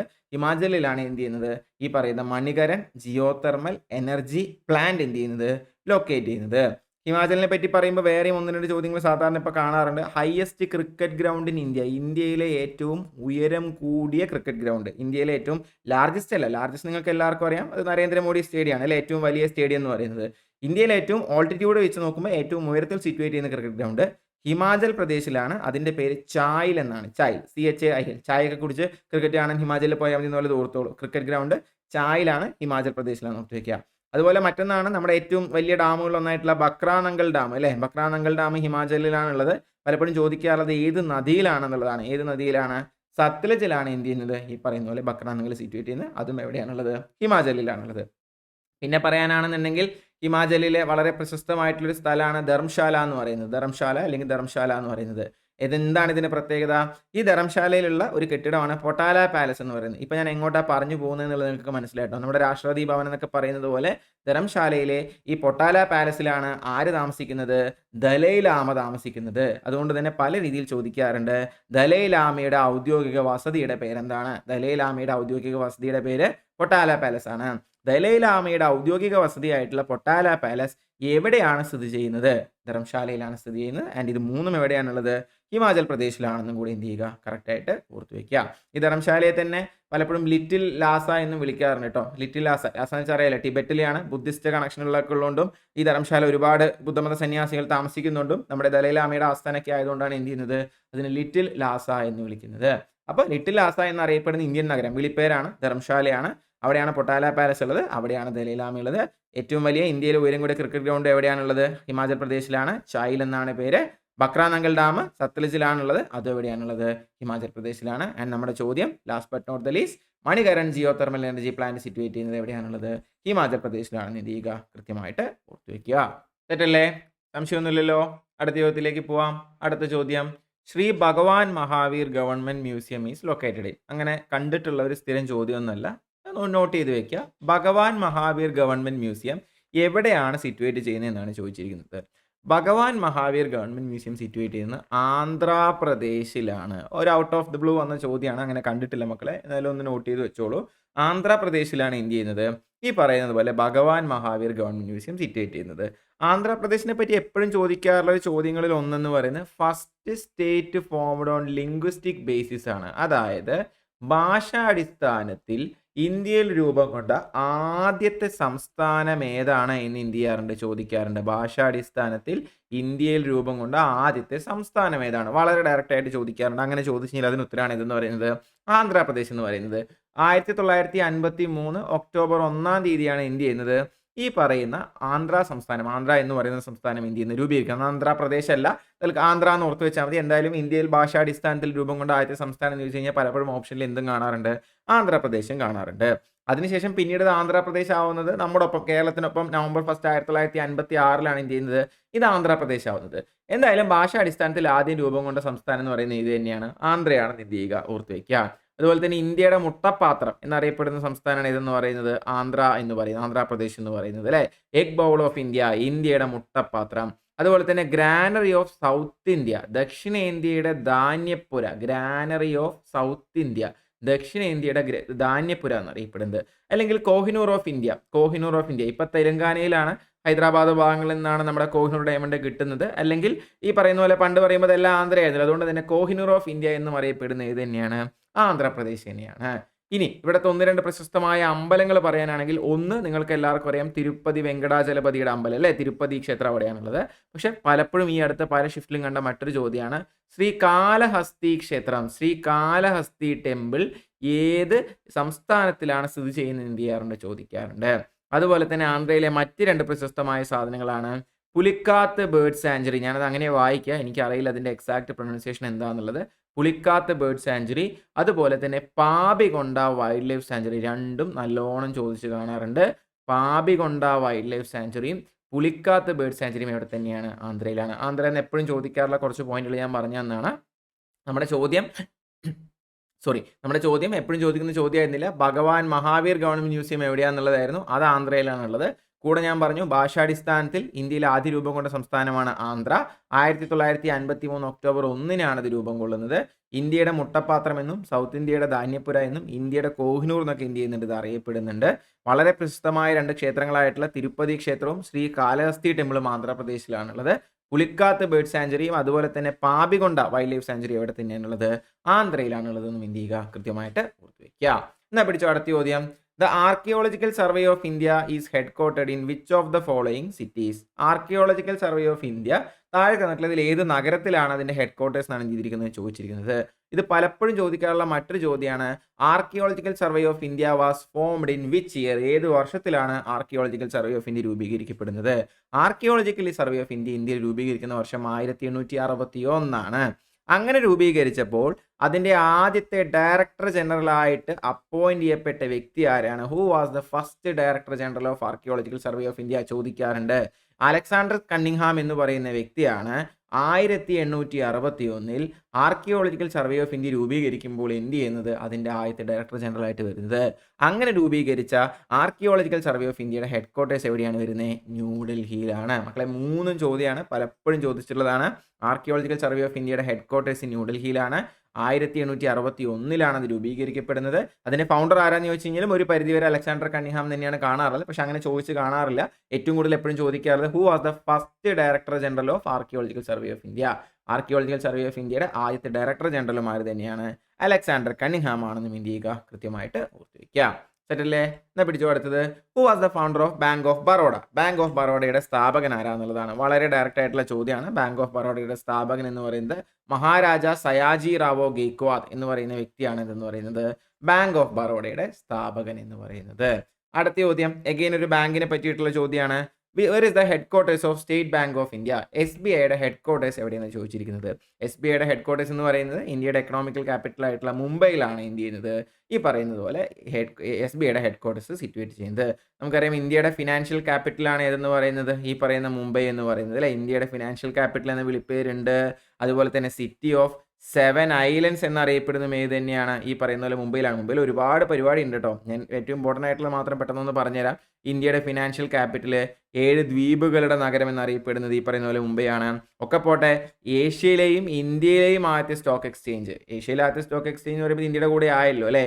ഏഷ്യയുടെ ആദ്യത്തെ സ്റ്റോക്ക് എക്സ്ചേഞ്ച് അല്ലെങ്കിൽ ഇന്ത്യയുടെ ആദ്യത്തെ സ്റ്റോക്ക് എക്സ്ചേഞ്ച് ഏതായിരുന്നു? BSE അല്ലെ. BSE സൂചിക താഴ്ന്നു, BSE സൂചിക എന്നൊക്കെ നമ്മൾ കേൾക്കാറുണ്ട്. എന്താണ്? ബോംബെ സ്റ്റോക്ക് എക്സ്ചേഞ്ച് എന്നാണ് ഇന്ത്യ എന്ന് ചോദിക്കുന്നത്. കഴിഞ്ഞ NTPCക്ക് ചോദിച്ചത് ഈ BSE എവിടെയാണ് സിറ്റുവേറ്റ് ചെയ്യുന്നുള്ളതാണ്. ദലാൽ സ്ട്രീറ്റിലാണ് എന്ത് ചെയ്യുന്നത്? ഈ പറയുന്ന BSE സിറ്റുവേറ്റ് ചെയ്യുന്നത്. ഇന്നും ഇന്നലെ ഒന്നല്ല, 1875 സ്ഥാപിതമായതാണ്. വർഷം അങ്ങനെ കണ്ടിട്ടില്ല, എന്നാലും ഓർത്തിരിക്കുക. ഇന്ത്യയിലെ ആദ്യത്തെ സ്റ്റോക്ക് എക്സ്ചേഞ്ച് അല്ലെങ്കിൽ ഏഷ്യയിലെ ആദ്യത്തെ സ്റ്റോക്ക് എക്സ്ചേഞ്ച് BSE ആണ്, ബോംബെ സ്റ്റോക്ക് എക്സ്ചേഞ്ച് ആണ്. ദലാൽ സ്ട്രീറ്റ് ആണ് 1875. പിന്നെന്താ ബോംബെയെ പറ്റി പറയാൻ പറ്റുക? ഇന്ത്യയിലെ ഏറ്റവും വലിയ ഓയിൽ ഫീൽഡ് ഏതാ? ഞാൻ ചോദിച്ച ചോദ്യങ്ങളാണ് പറയുന്നത്. കൂടുതൽ എക്സ്ട്രാ പോയിന്റ് ആവുന്നുണ്ടെങ്കിൽ നിങ്ങൾ ക്ഷമിക്കുക. നല്ലൊരു റിവിഷനും അറിയാത്തവരുണ്ടെങ്കിൽ ആ പോയിന്റ് ഒക്കെ കിട്ടാനും വേണ്ടിയിട്ടാണ് അങ്ങനെ ചെയ്യുന്നത്. ഇന്ത്യയിലെ ഏറ്റവും വലിയ ഓയിൽ ഫീൽഡ് വരുന്നത് എവിടെയാണ്? ബോംബെ ഹൈ ആണ് എന്തെന്ന് പറയുന്നത് ഇന്ത്യയിലെ ഏറ്റവും വലിയ ഓയിൽ ഫീൽഡ് എന്നും ഇന്ത്യയിൽ ഓർത്ത് വയ്ക്കുക. പിന്നെ ബോംബെയുടെ പ്രത്യേകത എന്താ? ഇന്ത്യയിൽ ഇന്ത്യൻ നാഷണൽ കോൺഗ്രസ് രൂപീകരിക്കാനുള്ള ആദ്യത്തെ INC സെഷൻ ഇപ്പം നടന്ന NTPCയിൽ കൂടെ എന്ത് ചെയ്തിട്ടുണ്ടായിരുന്നു ചോദിച്ചിട്ടുണ്ടായിരുന്നു. എപ്പോഴും ചോദിക്കുന്ന ചോദ്യമാണ്. ആദ്യത്തെ INC സെഷൻ നടന്നത് എവിടെയാണെന്ന് എന്ത് ചെയ്യാറുണ്ട്? ചോദിക്കാറുണ്ട്. 1885 ബോംബെയിലെ ഗോകുൽദാസ് തേജ്പാൽ സാൻസ്ക്രിറ്റ് കോളേജിൽ വെച്ചിട്ട്. മുംബൈ എന്നുള്ളത് ഓർത്ത് വെച്ചാൽ മതി. ഗോകുൽദാസ് തേജ്പാൽ സാൻസ്ക്രിറ്റ് കോളേജിലാണ് എന്ത് ചെയ്യുന്നത്? ഈ പറയുന്ന ആദ്യത്തെ INC സെഷൻ നടക്കുന്നത്. പിന്നെ ഒരെണ്ണം കൂടെ പറയാനാണെന്നുണ്ടെങ്കിൽ എലിഫന്റ കേവ്സ്. ഇതോടെ ഞാൻ നിർത്തിയില്ലെങ്കിൽ നിങ്ങൾ എല്ലാം കൂടെ മറക്കും. അതുകൊണ്ട് ഏറ്റവും ഇമ്പോർട്ടൻ്റ് ആയിട്ടുള്ളത് മാത്രമേ ഞാൻ പറഞ്ഞിട്ടുള്ളൂ. എലിഫന്റ കേവ്സും സിറ്റുവേറ്റ് ചെയ്യുന്നത് എവിടെയാണ്? ഈ പറയുന്ന മുംബൈയിലാണെന്ന് എന്ത് ചെയ്യുക? ഓർത്ത് വയ്ക്കുക. എന്തൊക്കെയാണ് നമ്മൾ മുംബൈ എന്ന് പറഞ്ഞപ്പോൾ പറഞ്ഞേ? സ്റ്റേറ്റ് ബാങ്ക് ഓഫ് ഇന്ത്യയുടെ ഹെഡ്ക്വാർട്ടേഴ്സ് എന്ന് പറഞ്ഞ് നമ്മൾ തുടങ്ങിയതാണ്. ഇന്ത്യയുടെ ഫിനാൻഷ്യൽ ക്യാപിറ്റലാണ്. സിറ്റി ഓഫ് 7 ഐലൻഡ്സ് ആണ്. ഇന്ത്യയിലെയും ഏഷ്യയിലെയും ആദ്യത്തെ സ്റ്റോക്ക് എക്സ്ചേഞ്ച് വരുന്നത് മുംബൈയിലാണ്, ദലാൽ സ്ട്രീറ്റിലാണ്. 1875 അത് സ്ഥാപിതമായത്. ഇന്ത്യയുടെ ഏറ്റവും വലിയ ഓയിൽ ഫീൽഡ് ബോംബെ ഉള്ളത് അവിടെയാണ്. ഇന്ത്യൻ നാഷണൽ കോൺഗ്രസിന്റെ ആദ്യത്തെ സെഷൻ 1885 INC രൂപീകരിക്കുന്നത്. അത് തന്നെ ഒരു ചോദ്യമാണ്. അത് നടന്ന സ്ഥലം ഗോകുൽദാസ് തേജ്പാൽ സാൻസ്ക്രിറ്റ് കോളേജിൽ വെച്ചിട്ടാണ് എന്ത് ചെയ്യുന്നത്? ഈ പറയുന്ന INC സെഷൻ നടക്കുന്നത്. എലിഫന്റ കേവ്സ് ഉള്ളതും എവിടെയാണ്? മുംബൈയിലാണെന്ന് എന്ത് ചെയ്യുക? ഓർത്ത് വയ്ക്കുക. സെറ്റല്ലേ? സംശയമില്ലല്ലോ. അടുത്തിലോട്ട് പോട്ടെ. എന്നാ പിടിച്ചോ അടുത്ത ചോദ്യം. വേർ ഇൻ ഇന്ത്യ ഈ Shri Shankaracharya university of Sanskrit situated പോഡറാന്ത BGM അല്ലേ, ഇത് നമ്മുടെ ഏരിയ അല്ലേ, ഇടം ആളുകൾ എവിടെയാണുള്ളത്? ശ്രീ ശങ്കരാചാര്യ യൂണിവേഴ്സിറ്റി ഉള്ളത് നമ്മുടെ സ്വന്തം കേരളത്തിൽ കാലടിയിലാണ് എന്ത് ചെയ്യുന്നത്, ഈ പറയുന്ന ശ്രീ ശങ്കരാചാര്യ ഇൻസ്റ്റിറ്റ്യൂട്ട് വരുന്നത്. അപ്പോൾ അതിലധികം പറയേണ്ട ആവശ്യമില്ല, നമുക്ക് എല്ലാവർക്കും അറിയാം. എന്നാൽ പിടിച്ചു അടുത്തത്, വേർ ഇൻ ഇന്ത്യ ഈ ശ്രീ ലാൽ ബഹദൂർ ശാസ്ത്രി നാഷണൽ സംസ്കൃതി യൂണിവേഴ്സിറ്റി സിറ്റുവേറ്റഡ്. സാൻസ്ക്രിറ്റ് അല്ല കേട്ടോ, ശ്രീ ലാൽ ബഹദൂർ ശാസ്ത്രി നാഷണൽ സംസ്കൃതി യൂണിവേഴ്സിറ്റി സിറ്റുവേറ്റ് ചെയ്യുന്ന എവിടെയാണ്? ന്യൂഡൽഹിയിലാണ്. ന്യൂഡൽഹിയിലാണ്, നമ്മുടെ തലസ്ഥാന നഗരിയിലാണ് എന്ത് ചെയ്യുന്നത്, Shri Lal Bahadur Shastri national Sanskrit university situate ചെയ്യുന്നത് എന്നും കൂടി എന്ത് ചെയ്യുക, ഓർത്ത് വയ്ക്കുക. അടുത്തത്, in which place of Tamil Nadu will you find the Tamil university? നല്ലൊരു ചോദ്യമാണ്. തമിഴ്നാട്ടിൽ എവിടെയാണ് നമ്മൾ തമിഴ് യൂണിവേഴ്സിറ്റി കാണാമെന്ന് ചോദിച്ചിരിക്കുന്നത്? തമിഴ്നാട്ടിൽ നമ്മൾ തമിഴ് യൂണിവേഴ്സിറ്റി കാണുന്നത് എവിടെയാണ്? തഞ്ചാവൂരിലാണ്. ചരിത്ര പ്രധാനമായ നഗരമാണ് ഇതെന്ന് പറയുന്നത്, തഞ്ചാവൂർ എന്ന് പറയുന്നത്. പിന്നെ തമിഴിനെ പറ്റി നിങ്ങൾക്കറിയാം, പലപ്പോഴും ചോദിക്കാറുണ്ട്, which is the oldest Dravidian language. ഇന്ത്യയിലെ ഏറ്റവും പഴക്കം ചെന്ന ദ്രവീഡിയൻ ഭാഷയാണ് ഏതെന്ന് പറയുന്നത്? തമിഴ് എന്ന് പറയുന്നത് അല്ലേ. ഉടൽ മണ്ണുക്ക് ഉയിർ തമിഴുക്ക് എന്ന് പറയുന്നൊക്കെ അവരുടെ എന്താണ്, അവരുടെ വളരെ ഇതായിട്ടുള്ള മോട്ടോ ആണ്. ഇതിന് ക്ലാസിക്കൽ ലാംഗ്വേജ് പദവി കിട്ടുന്നുണ്ട് അല്ലേ. ഇന്ത്യയിൽ ആദ്യമായിട്ട് ക്ലാസിക്കൽ ലാംഗ്വേജ് പദവി കിട്ടുന്ന ഭാഷയാണ് ഇതെന്ന് പറയുന്നത്, തമിഴ് എന്ന് പറയുന്നത്. ഏത് വർഷമാണ് കിട്ടുന്നത്? 2004 എന്ത് ചെയ്യുന്നത്, ഈ പറയുന്ന ക്ലാസിക്കൽ ലാംഗ്വേജ് എന്ന് പറയുന്ന ഒരു പദവി എന്ത് ചെയ്യുന്നത്, ഈ പറയുന്ന പോലെ തമിഴിന് കിട്ടുന്നത്. ഈ തഞ്ചാവൂരിനെ പറ്റി പറയുമ്പോൾ ഒരു പോയിന്റ് പറയാതെ എനിക്ക് പോകാൻ പറ്റില്ല, കാരണം എല്ലാ RRB പരീക്ഷകളും എഴുതി വെച്ചോ, ആരുടെ ഷിഫ്റ്റിലാന്ന് എനിക്കറിയില്ല, ആർക്കെങ്കിലുമൊക്കെ ചോദിക്കാൻ പോകുന്നതാണ്. ബൃഹദേശ്വര ക്ഷേത്രം അല്ലെങ്കിൽ രാജരാജേശ്വര ക്ഷേത്രം സിറ്റുവേറ്റ് ചെയ്യുന്ന എവിടെയാണ്? തഞ്ചാവൂരിലാണ്. ഞാൻ എപ്പോഴും കഥ പറയാറുള്ളതാണ്, നമ്മുടെ റെയിൽവേ ട്രെയിനിങ്ങിൻ്റെ ടൈമിൽ നിങ്ങൾ ട്രെയിനിങ്ങിനിടയിൽ ലൈൻ മിസ്സിന് കൊണ്ടുപോകുന്ന ഒരു അമ്പലമാണ് ഇതെന്ന് പറയുന്നത്. സ്റ്റേഷനിൽ രാവിലെ പോയി ഉച്ചയാകുമ്പോഴത്തേക്ക് അവിടുത്തെ ട്രെയിനിങ് കഴിയും, അത് കഴിഞ്ഞാൽ പിന്നെ ഉച്ചയ്ക്ക് ഒരു ചെറിയ പ്ലഷർ ട്രിപ്പ് പോലെ നമ്മൾ ഈ അമ്പലത്തിൽ പോകും. ബൃഹദേശ്വര ടെമ്പിൾ അല്ലെങ്കിൽ രാജരാജ ചോളൻ പണി കഴിപ്പിച്ചതായതുകൊണ്ട് രാജരാജേശ്വര ടെമ്പിൾ എന്നൊക്കെ അറിയപ്പെടുന്ന ക്ഷേത്രമാണ് ഇതെന്ന് പറയുന്നത്, ഈ പറയുന്ന ബൃഹദേശ്വര ടെമ്പിൾ എന്ന് പറയുന്നത്. ഡയറക്റ്റ് ആയിട്ട് ഏത് സംസ്ഥാനത്തിലാണെന്ന് ചോദിക്കാം, ചിലപ്പോൾ എക്സാക്ട്ലി ഏത് സ്ഥലത്താണെന്ന് ചോദിക്കാം. ഈ അടുത്ത ഏതൊക്കെയോ പരീക്ഷകളിൽ ഏത് നദിയുടെ തീരത്താണെന്ന് ചോദിക്കാറുണ്ടായിരുന്നു. കാവേരി നദിയുടെ തീരത്താണ് എന്ത് ചെയ്യുന്നത്, ഈ പറയുന്ന ബൃഹദേശ്വര ടെമ്പിൾ സിറ്റുവേറ്റ് ചെയ്യുന്നതെന്ന് കൂടി എന്ത് ചെയ്യുക, ഓർത്ത് വയ്ക്കുക. അപ്പം എന്തൊക്കെയാണ് നമ്മൾ പറഞ്ഞത്? തമിഴ് യൂണിവേഴ്സിറ്റി ഉള്ളത് തഞ്ചാവൂരിലാണ്. ആ തഞ്ചാവൂരിൽ തന്നെ ബൃഹദേശ്വര ക്ഷേത്രം അല്ലെങ്കിൽ രാജരാജേശ്വര ക്ഷേത്രം അവിടെ തന്നെ ഉണ്ട്. അത് ഏത് നദിയുടെ തീരത്താണ്? കാവേരി നദിയുടെ തീരത്താണെന്നും എന്ത് ചെയ്യുക, ഓർത്ത് വയ്ക്കുക. പിന്നെ തമിഴിനെ പറ്റി നമ്മൾ എന്താ പറഞ്ഞത്? ഇന്ത്യയിലെ ഏറ്റവും പഴക്കം അല്ലെങ്കിൽ ലോകത്തിലെ തന്നെ ഏറ്റവും പഴക്കം അല്ലെങ്കിൽ oldest Dravidian language, India world എന്നുള്ളതൊന്നും അവിടെ ഇല്ല, ഓൾഡസ്റ്റ് ദ്രവീഡിയൻ ലാംഗ്വേജ് ആണ് ഇതെന്ന് പറയുന്നത് തമിഴ് എന്ന് പറയുന്നത്. ഈ തമിഴും തെലുങ്കും കന്നഡയും എല്ലാം എന്ത് തന്നെയാണ്, മലയാളം ഒക്കെ എന്ത് തന്നെയാണ് ദ്രവീഡിയൻ ഭാഷകളിൽ നിന്ന് വന്നിട്ടുള്ളതെന്നാണ് നമ്മൾ വിശ്വസിക്കുന്നത്. ഈ തമിഴിന് ക്ലാസിക്കൽ ലാംഗ്വേജ് എന്ന് പറയുന്ന പദവി കിട്ടുന്നത് 2004 അങ്ങനെ കിട്ടുന്ന ആദ്യത്തെ ഭാഷ കൂടിയാണ് ഇതെന്ന് പറയുന്നത് തമിഴ് എന്ന് പറയുന്നത്. സെറ്റല്ലേ? പിടിച്ചോ അടുത്ത ചോദ്യം. In which of the following cities is the central institute of Indian languages located? Central institute of Indian language എവിടെയാണ് സിറ്റുവേറ്റ് ചെയ്യുന്നത് ചോദിച്ചേക്കുന്നത്?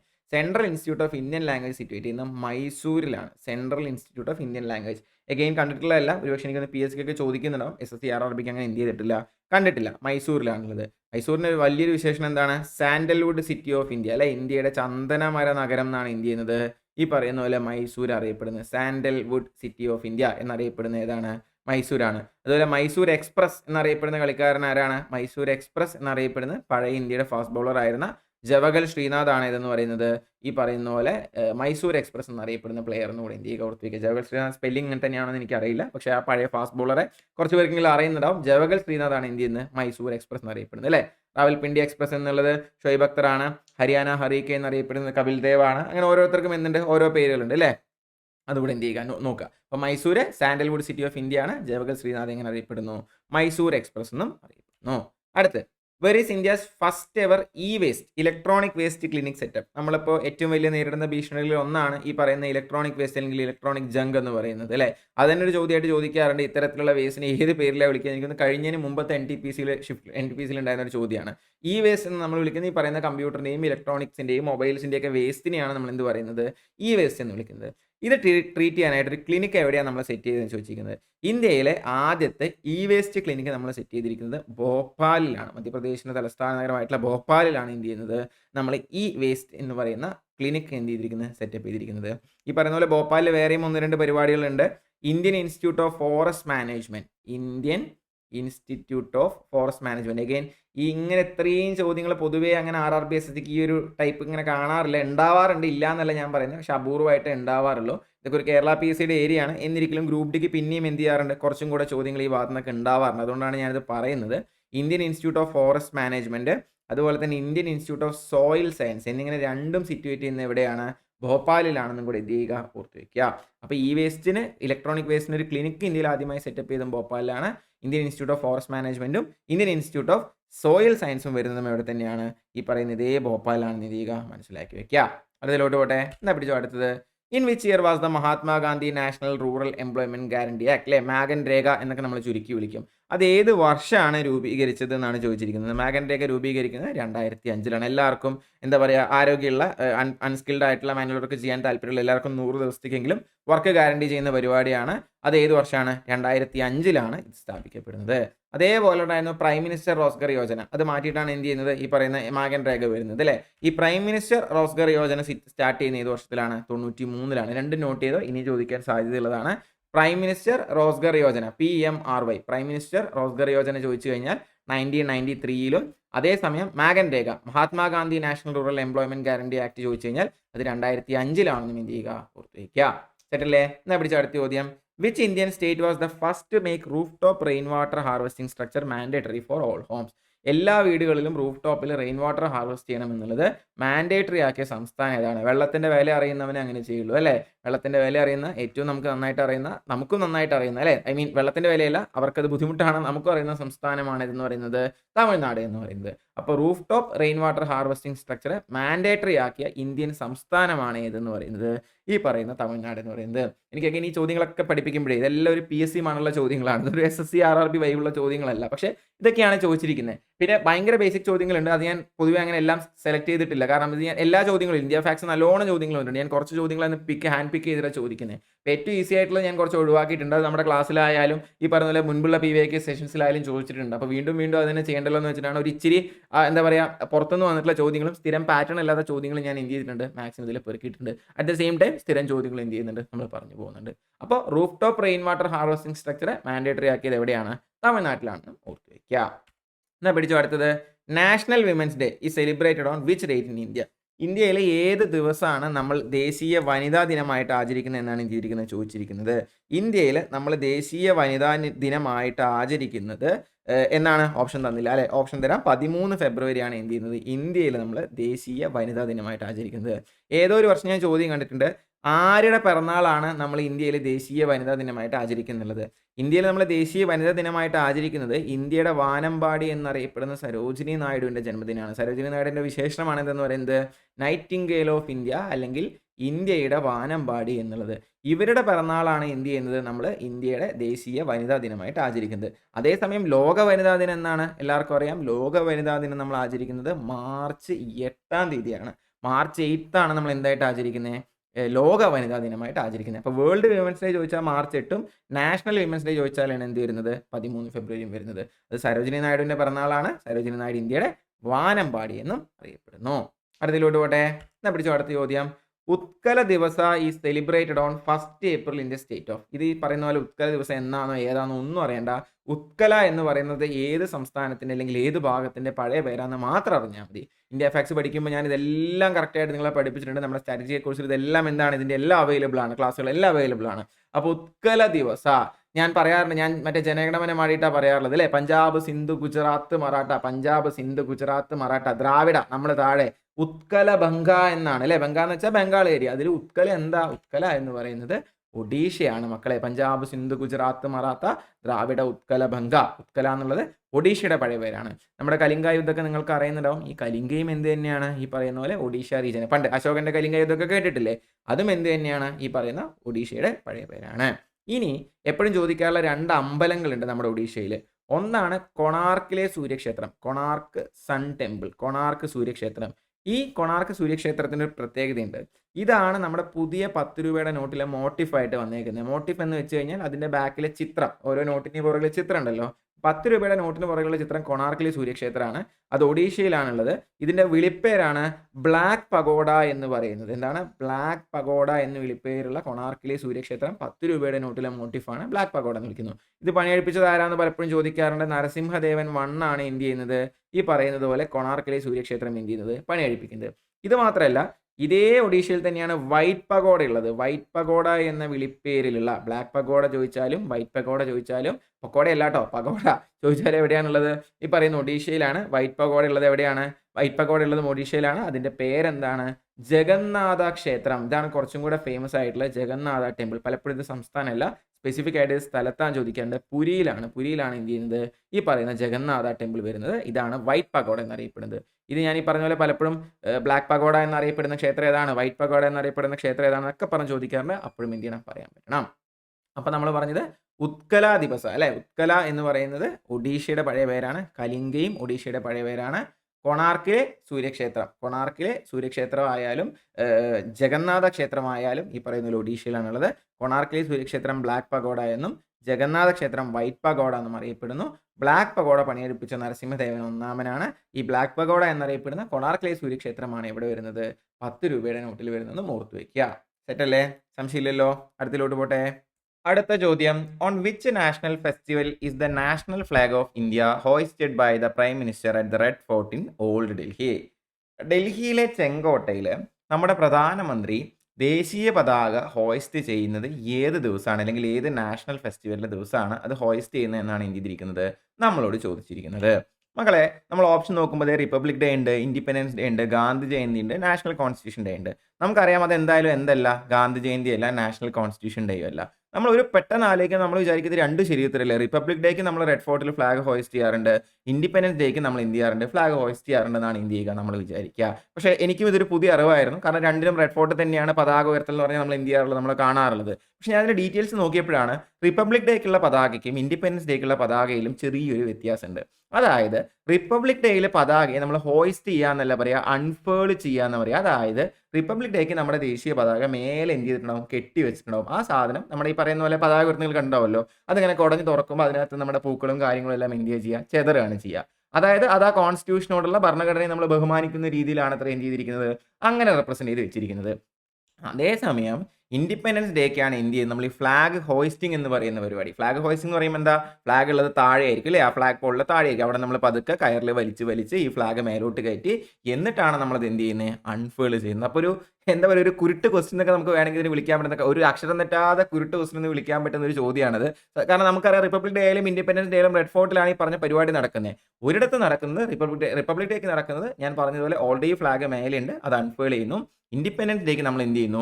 അത് ഹോയിസ്റ്റ് ചെയ്തതിന് ശേഷം എന്നിട്ട് നമ്മൾ എന്ത് ചെയ്യുന്നു? അൺഫേൾ ചെയ്യുന്നു. അപ്പം അങ്ങനെ ഒരു വ്യത്യാസത്തിലുണ്ട് എന്ന് മനസ്സിലാക്കി തന്ന RRBക്കും ഗ്രൂപ്പ് ഡിക്കും ഈ അവസരത്തിൽ ഞാൻ എന്ത് ചെയ്യുകയാണ്? ഒരു പ്രത്യേക നന്ദി പറയുകയാണ്. എനിക്കറിയാം നിങ്ങളിത് കേൾക്കുന്ന ഭൂരിഭാഗം പേർക്കും മിക്കവാറും പുതിയ അറിവായിരിക്കും. അൺലെസ് ആൻഡ് അൺടിൽ നിങ്ങൾ ചിലപ്പോൾ NCC റിലേറ്റഡ് ആയിട്ടോ ഇല്ലെങ്കിൽ അങ്ങനെ എന്തെങ്കിലുമൊക്കെ ബന്ധം ഉണ്ടെങ്കിൽ ഒരു പക്ഷേ നിങ്ങൾക്ക് അറിയുന്നതാവും. പക്ഷേ എനിക്കിത് സർപ്രൈസിംഗ്ലി വളരെ പുതിയ അറിവായിരുന്നു. അപ്പോൾ അത് മനസ്സിലായി എന്ന് വിചാരിക്കുന്നു. അപ്പോൾ ഈ ഫ്ലാഗ് ഹോയിസ്റ്റ് ചെയ്യുന്നത് ടെക്നിക്കലി സ്പീക്കിംഗ് ആട്ടോ, ഫ്ലാഗ് ഹോയിസ്റ്റ് ചെയ്യുന്ന എവിടെയാണ്? ഇൻഡിപെൻഡൻസ് ഡേക്കാണ് റെഡ് ഫോർട്ടിൽ ഫ്ലാഗ് ഹോയിസ്റ്റ് ചെയ്യുന്നത്. എന്ത് ചെയ്യുക? കറക്റ്റായിട്ട് ഓർത്ത് വയ്ക്കുക. കേട്ടല്ലേ? എന്നാ പിടിച്ചു അടുത്ത ചോദ്യം. Every year on 2 October the prime minister of India pays homage to Mahatma Gandhi at. എല്ലാ വർഷവും ഒക്ടോബർ 2-ാം തീയതി ഇന്ത്യയുടെ പ്രധാനമന്ത്രി ആരാണെങ്കിലും അദ്ദേഹം മഹാത്മാഗാന്ധിക്ക് വേണ്ടിയിട്ട് എവിടെയാണ് പൂക്കൾ അർപ്പിക്കുന്നത് അല്ലെങ്കിൽ ഒരു ഹോമേജ് കൊടുക്കുക എന്ന് പറയുന്നത് ചെയ്യുന്നത് എന്നാണ് ചോദിച്ചിരിക്കുന്നത്. നമുക്ക് എല്ലാവർക്കും അറിയുന്ന കാര്യമാണ്. ഈ പറയുന്ന 2-ാം തീയതിയാണ്, ഈ പറയുന്ന 2 October ആണ് എന്തെന്ന് പറയുന്നത് നമ്മുടെ ഗാന്ധി ജയന്തി എന്ന് പറയുന്നത് അല്ലേ? അങ്ങനെയാണെങ്കിൽ ആ ഗാന്ധി ജയന്തിക്ക് ഈ പറയുന്ന പൂക്കൾ അർപ്പിക്കേണ്ടത് എവിടെയായിരിക്കണം? ഗാന്ധിജിയുടെ വിശ്രമ സ്ഥലത്തായിരിക്കണം. ഏതാണ് ഗാന്ധിജിയുടെ വിശ്രമസ്ഥലം? ഗാന്ധിജിയുടെ വിശ്രമസ്ഥലം എന്ന് പറയുന്നത് രാജ്ഘട്ടാണ്. രാജ്ഘട്ടിലാണ് എന്ത് ചെയ്യുന്നത്? നമ്മുടെ മഹാത്മാഗാന്ധി എന്ത് ചെയ്യുന്നത്? അന്ത്യവിശ്രമം കൊള്ളുന്നത്. സോ ആര് തന്നെ ഇന്ത്യൻ പ്രധാനമന്ത്രി ആയിരുന്നാലും അദ്ദേഹം അവിടെ ചെല്ലുകയും ഗാന്ധിജിക്ക് എന്ത് ചെയ്യുകയും ചെയ്യും? പൂക്കൾ അർപ്പിക്കുകയും ചെയ്യും. അതേസമയം ഈ വിജയ്ഘട്ട് ആരുടെയാണ്? ചോദിക്കാറുള്ളതാണ്. വിജയ്ഘട്ട് നമ്മുടെ ഈ മുൻ ഇന്ത്യൻ പ്രധാനമന്ത്രിയായിരുന്ന ലാൽ ബഹദൂർ ശാസ്ത്രിക്ക് വെച്ചിട്ടുള്ളതാണ്. ലാൽ ബഹദൂർ ശാസ്ത്രിയുടെ അന്ത്യവിശ്രമ സ്ഥലമാണ് ഏതെന്ന് പറയുന്നത്? വിജയ്ഘട്ട് എന്ന് പറയുന്നത്. താഷ്കന്റ് കരാർ ഒപ്പിടാൻ പോവുകയും അവിടെ ദുരൂഹ സാഹചര്യങ്ങളിൽ മരണപ്പെടുകയും ചെയ്ത ഇന്ത്യയുടെ പ്രധാനമന്ത്രിയാണ് അല്ലേ? നമുക്ക് എല്ലാവർക്കും അറിയാം. അദ്ദേഹത്തിന്റെ അന്ത്യവിശ്രമ സ്ഥലമാണ് ഇതെന്ന് പറയുന്നത് വിജയ്ഘട്ട് എന്ന് പറയുന്നത്. കഴിഞ്ഞില്ല, അഭയ്ഘട്ട് എന്ന് പറഞ്ഞു പറയുന്നുണ്ട്. അത് ആരുടെയാണെന്നറിയോ? അതും മറ്റൊരു പ്രധാനമന്ത്രിയുടെയാണ്. അഭയ്ഘട്ട് വരുന്നത് ആരുടെയാന്ന് ചോദിച്ചു കഴിഞ്ഞാൽ മൊറാജി ദേശായിയുടെ അന്ത്യവിശ്രമ സ്ഥലമാണ് ഏതെന്ന് പറയുന്നത്? ഈ പറയുന്ന അഭയ്ഘട്ട് എന്ന് പറയുന്നത്. ഇനിയും ചോദിക്കാറുണ്ട് ജവഹർലാൽ നെഹ്റുവിൻ്റെ ഏതാന്ന് ചോദിക്കാറുണ്ട്. ജവഹർലാൽ നെഹ്റുവിൻ്റെ അന്ത്യവിശ്രമ സ്ഥലമാണ് ശാന്തിവനം. ശാന്തിവനം ആരുടെയാണ്? ജവഹർലാൽ നെഹ്റുവിൻ്റെ അന്ത്യവിശ്രമ സ്ഥലമാണ് ഇതെന്ന് പറയുന്നത് ഈ പറയുന്ന ശാന്തിവനം എന്ന് പറയുന്നത്. അങ്ങനെയാണെങ്കിൽ ഇന്ദിരാഗാന്ധിയുടെ ഏതാണ്? ഇന്ദിരാഗാന്ധിയുടെ അന്ത്യവിശ്രമ സ്ഥലം എന്ന് പറയുന്നത് ശക്തിസ്ഥലാണ്. ജവഹർലാൽ നെഹ്റുവിന്റെ മകളായിട്ടുള്ള ഇന്ദിരാഗാന്ധിയുടെ, അല്ലെ, ഇന്ത്യയുടെ ആദ്യത്തെ വനിതാ പ്രധാനമന്ത്രിയായിട്ടുള്ള ഇന്ദിരാഗാന്ധിയുടെ അന്ത്യവിശ്രമ സ്ഥലമാണ് ഏതെന്ന് പറയുന്നത്? ശക്തിസ്ഥൽ എന്ന് പറയുന്നത്. ഇനി പലപ്പോഴും ചോദിക്കാറുള്ള ബോംബെയിലുള്ള മറ്റൊരു വിശ്രമ സ്ഥലമാണ് അംബേദ്കറുടെ, ഡോക്ടർ ബി ആർ അംബേദ്കറുടെ വിശ്രമ സ്ഥലം ഏതാണ്? ഡോക്ടർ ബി ആർ അംബേദ്കറുടെ അന്ത്യവിശ്രമ സ്ഥലമാണ് ചൈത്യഭൂമി എന്ന് പറയുന്നത്. ചൈത്യഭൂമിയിലാണ് എന്ത് ചെയ്യുന്നത്? അംബേദ്കർ അന്ത്യവിശ്രമം കൊള്ളുന്നത്. ഞാൻ കുറച്ചെണ്ണം പറഞ്ഞു, എല്ലാം ചോദിച്ചിട്ടുള്ളതാണ്, ഇനിയും ചോദിക്കാൻ പോകുന്നതാണ്. ഗാന്ധിജിയുടെ അന്ത്യവിശ്രമ സ്ഥലം രാജ്ഘട്ടാണ്. വിജയ്ഘട്ട് എന്ന് വെച്ച് കഴിഞ്ഞാൽ ലാൽ ബഹദൂർ ശാസ്ത്രിയുടെയാണ്. അഭയ്ഘട്ട് എന്ന് വെച്ച് കഴിഞ്ഞാൽ മൊറാർജി ദേശായിയുടെയാണ്.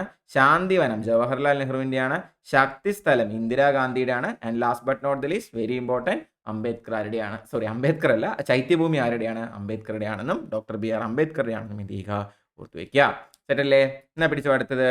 നാഷണൽ യൂണിറ്റി ഡേ, ദേശീയ ഏകതാ ദിവസ് അല്ലെങ്കിൽ ദേശീയ ഏകതാ ദിനം in India is observed on 31 October. അടുത്ത ഷിഫ്റ്റിലെയോ അല്ലെങ്കിൽ അടുത്ത വർഷത്തെയോ ചോദ്യമാണ്. നാഷണൽ യൂണിറ്റി ഡേ നമ്മൾ ഏത് വർഷം ആചരിക്കുന്നു? അപ്പോൾ ആദ്യം അത് സ്കെച്ച് ചെയ്തോ. നാഷണൽ യൂണിറ്റി ഡേ നമ്മൾ എന്നാ ആചരിക്കുന്നത്? 31 ഒക്ടോബറിനാണ് നമ്മൾ ആചരിക്കുന്നത്. Coinciding with the birthday of, ആരുടെ പിറന്നാളാണ് ഇങ്ങനെ ആചരിക്കുന്നത്? ഈ നാഷണൽ യൂണിറ്റി ഡേ, ദേശീയ ഏകതാ ദിവസം എന്നുള്ളതിന് നമുക്ക് ആരുടെ പിറന്നാളെന്ന് വെച്ചിട്ട് അറിയില്ലെങ്കിൽ നിങ്ങൾക്ക് ഇപ്പം പറയുന്ന മറ്റൊരു സാധനം ഇല്ലേ, സ്റ്റാച്യു ഓഫ് യൂണിറ്റി. നമ്മളിങ്ങനെ ചിന്നിച്ചിതറിക്കിടന്ന ഇന്ത്യയെ, നാട്ടുരാജ്യങ്ങളാൽ ചിന്നിച്ചിതറിക്കിടന്ന ഇന്ത്യയെ ഒന്നാക്കിയെടുത്ത ഒരു മനുഷ്യൻ, ഇന്ത്യ എന്ന് പറയുന്നത് നമ്മൾ ഇന്ന് ജീവിക്കുന്ന മഹത്തായ രാജ്യമാക്കി മാറ്റിയെടുത്ത മനുഷ്യൻ. ആ മനുഷ്യന്റെ പേരിലാണ് എന്ത് ചെയ്തിരിക്കുന്നത്, അല്ലെങ്കിൽ ആ മനുഷ്യന് വേണ്ടിയാണ് എന്ത് ചെയ്തിരിക്കുന്നത്? ലോകത്തിലെ ഏറ്റവും ഉയരം കൂടിയ സ്റ്റാച്യു ആയിട്ടുള്ള സ്റ്റാച്യു ഓഫ് യൂണിറ്റി ഗുജറാത്തിൽ പണിയെടുപ്പിച്ചിട്ടുള്ളത്. ആ വ്യക്തിയുടെ പേര് നമുക്ക് എല്ലാവർക്കും അറിയാം, എന്താണ്?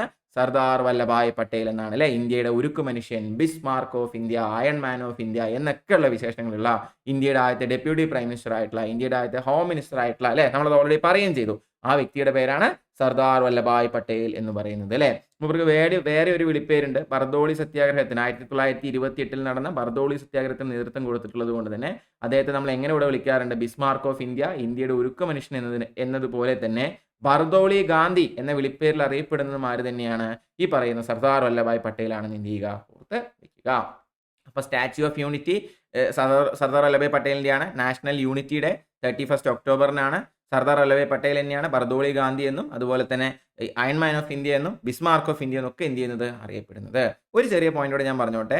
ഡോക്ടർ ബി ആർ അംബേദ്കറിന്റെ ജയന്തി, doctor B R Ambedkar Jayanti actually നിങ്ങൾ റെയിൽവേയിലൊക്കെ കയറി കഴിഞ്ഞാൽ അന്ന് നാഷണൽ ഹോളിഡേ ആണ്. സെൻട്രൽ ഗവൺമെന്റിൽ വർക്ക് ചെയ്യുന്ന എല്ലാവർക്കും എന്താണ്? ഹോളിഡേ ആണ്.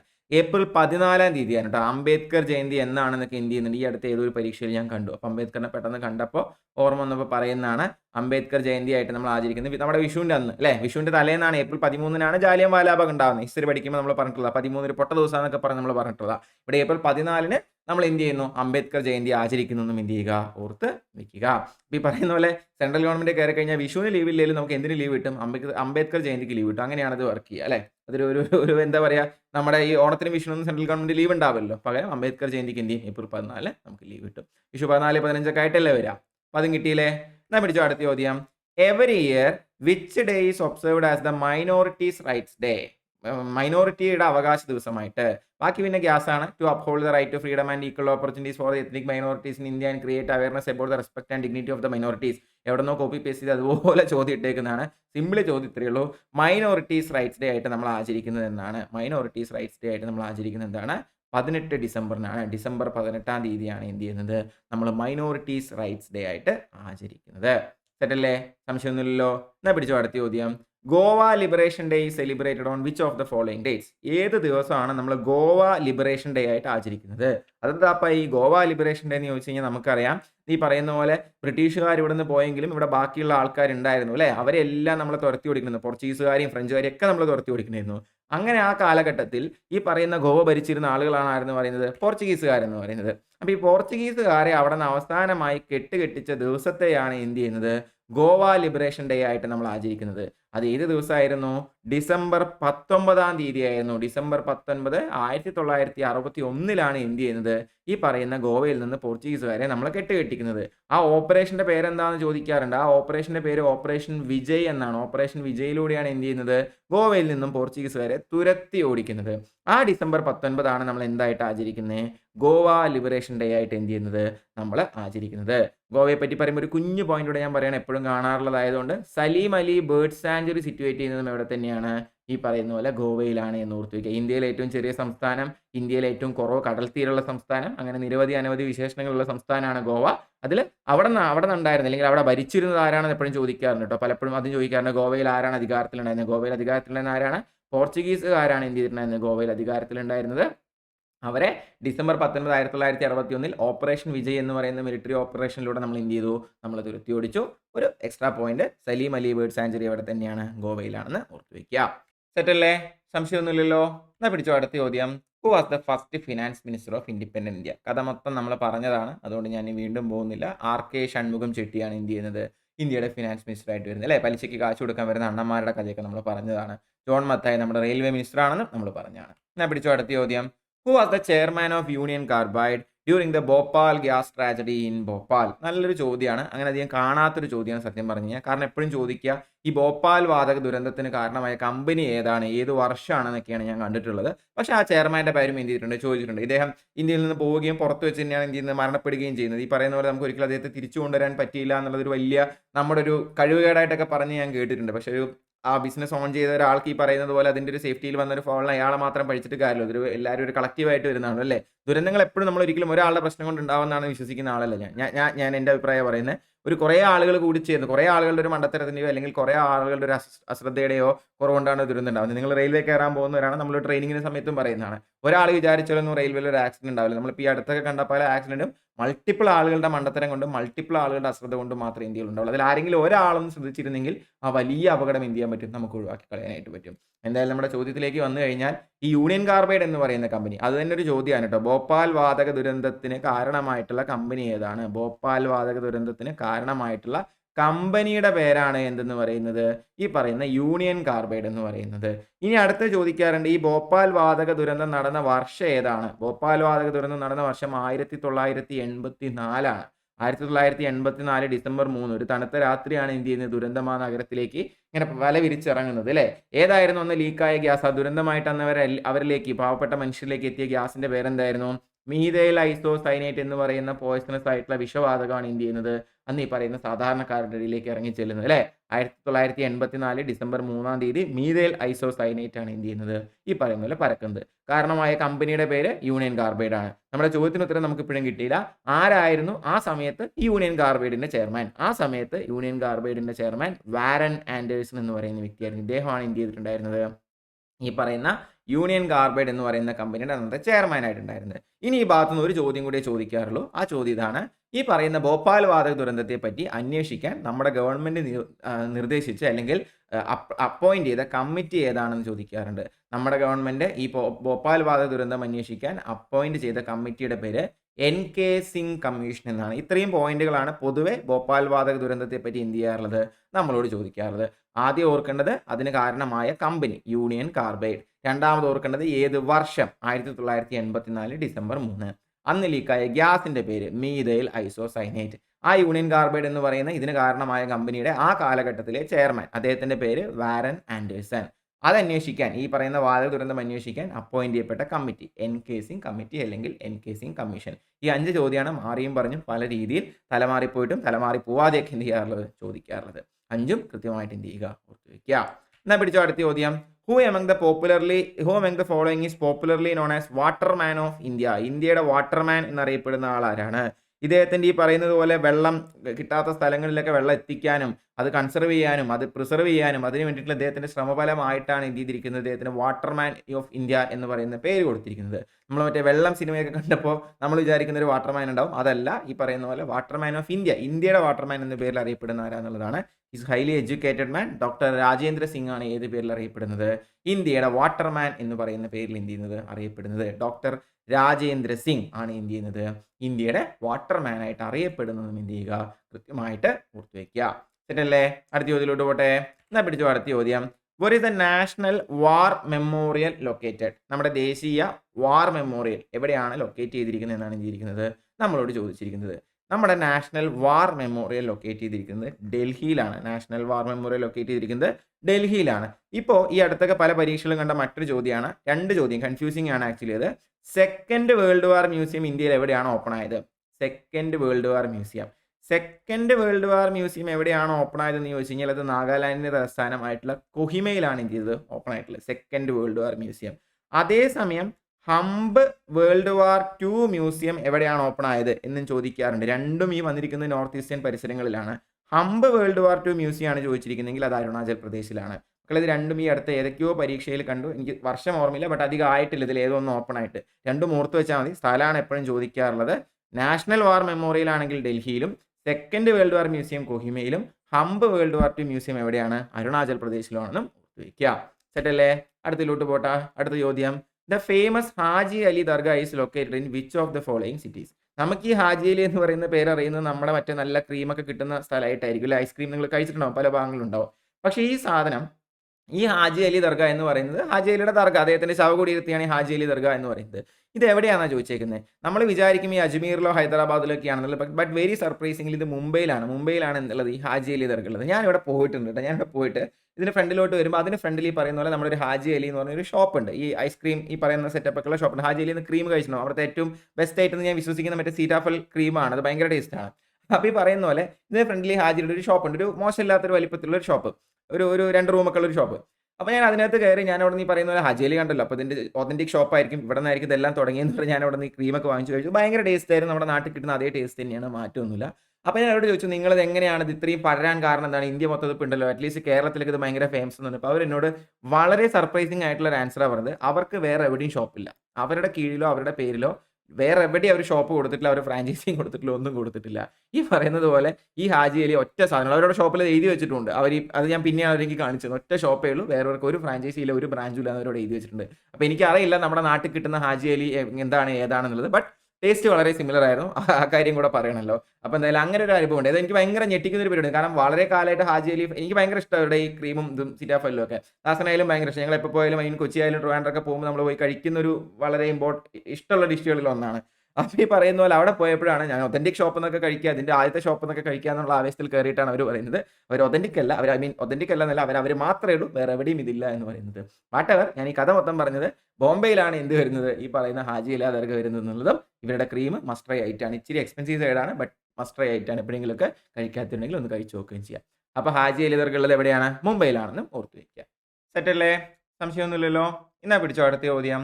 In which northeastern city will you find the Christ Church, which is regarded as the oldest church of Northeast India? North east ഇന്ത്യയിലെ ഏറ്റവും പുരാതനമായ ചർച്ചായിട്ട് കൺസിഡർ ചെയ്യുന്ന ചർച്ചാണ് അത്ര ഏതെന്ന് പറയുന്നത്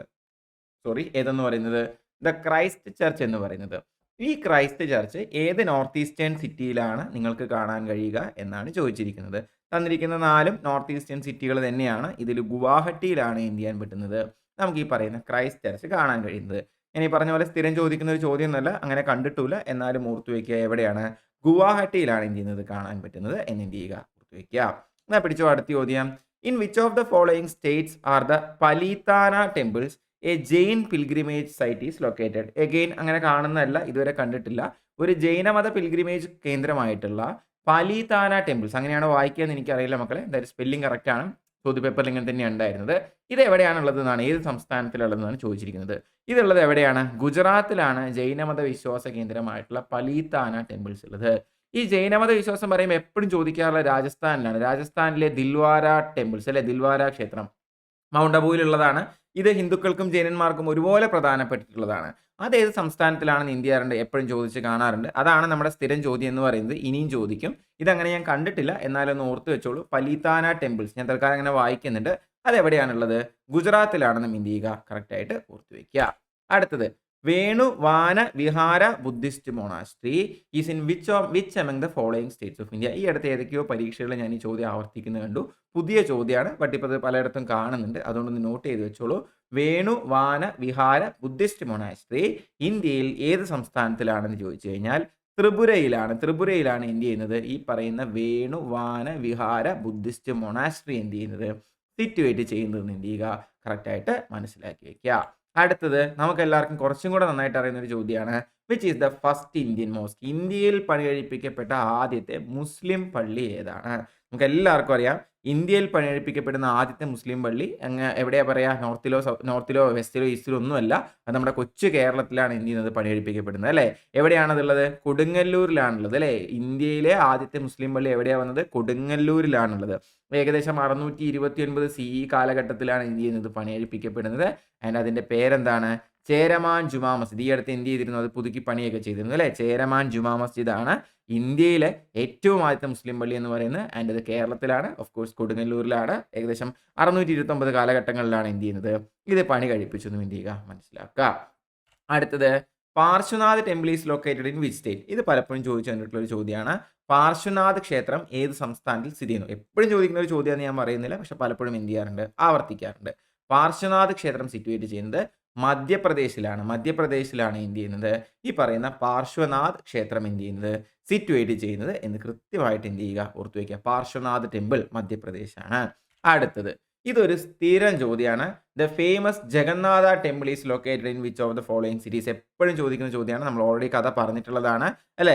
ജഗന്നാഥ ടെമ്പിൾ ഉള്ളത് എവിടെയാണ്? പുരിയിലാണ്. വൈറ്റ് പഗോഡയും ബ്ലാക്ക് പഗോഡയും ഒക്കെ പറഞ്ഞാണ്. ഞാൻ ഇനി വീണ്ടും അങ്ങോട്ട് പോകുന്നില്ല. But it's A very important question. സ്ഥിരം ചോദ്യമാണ്.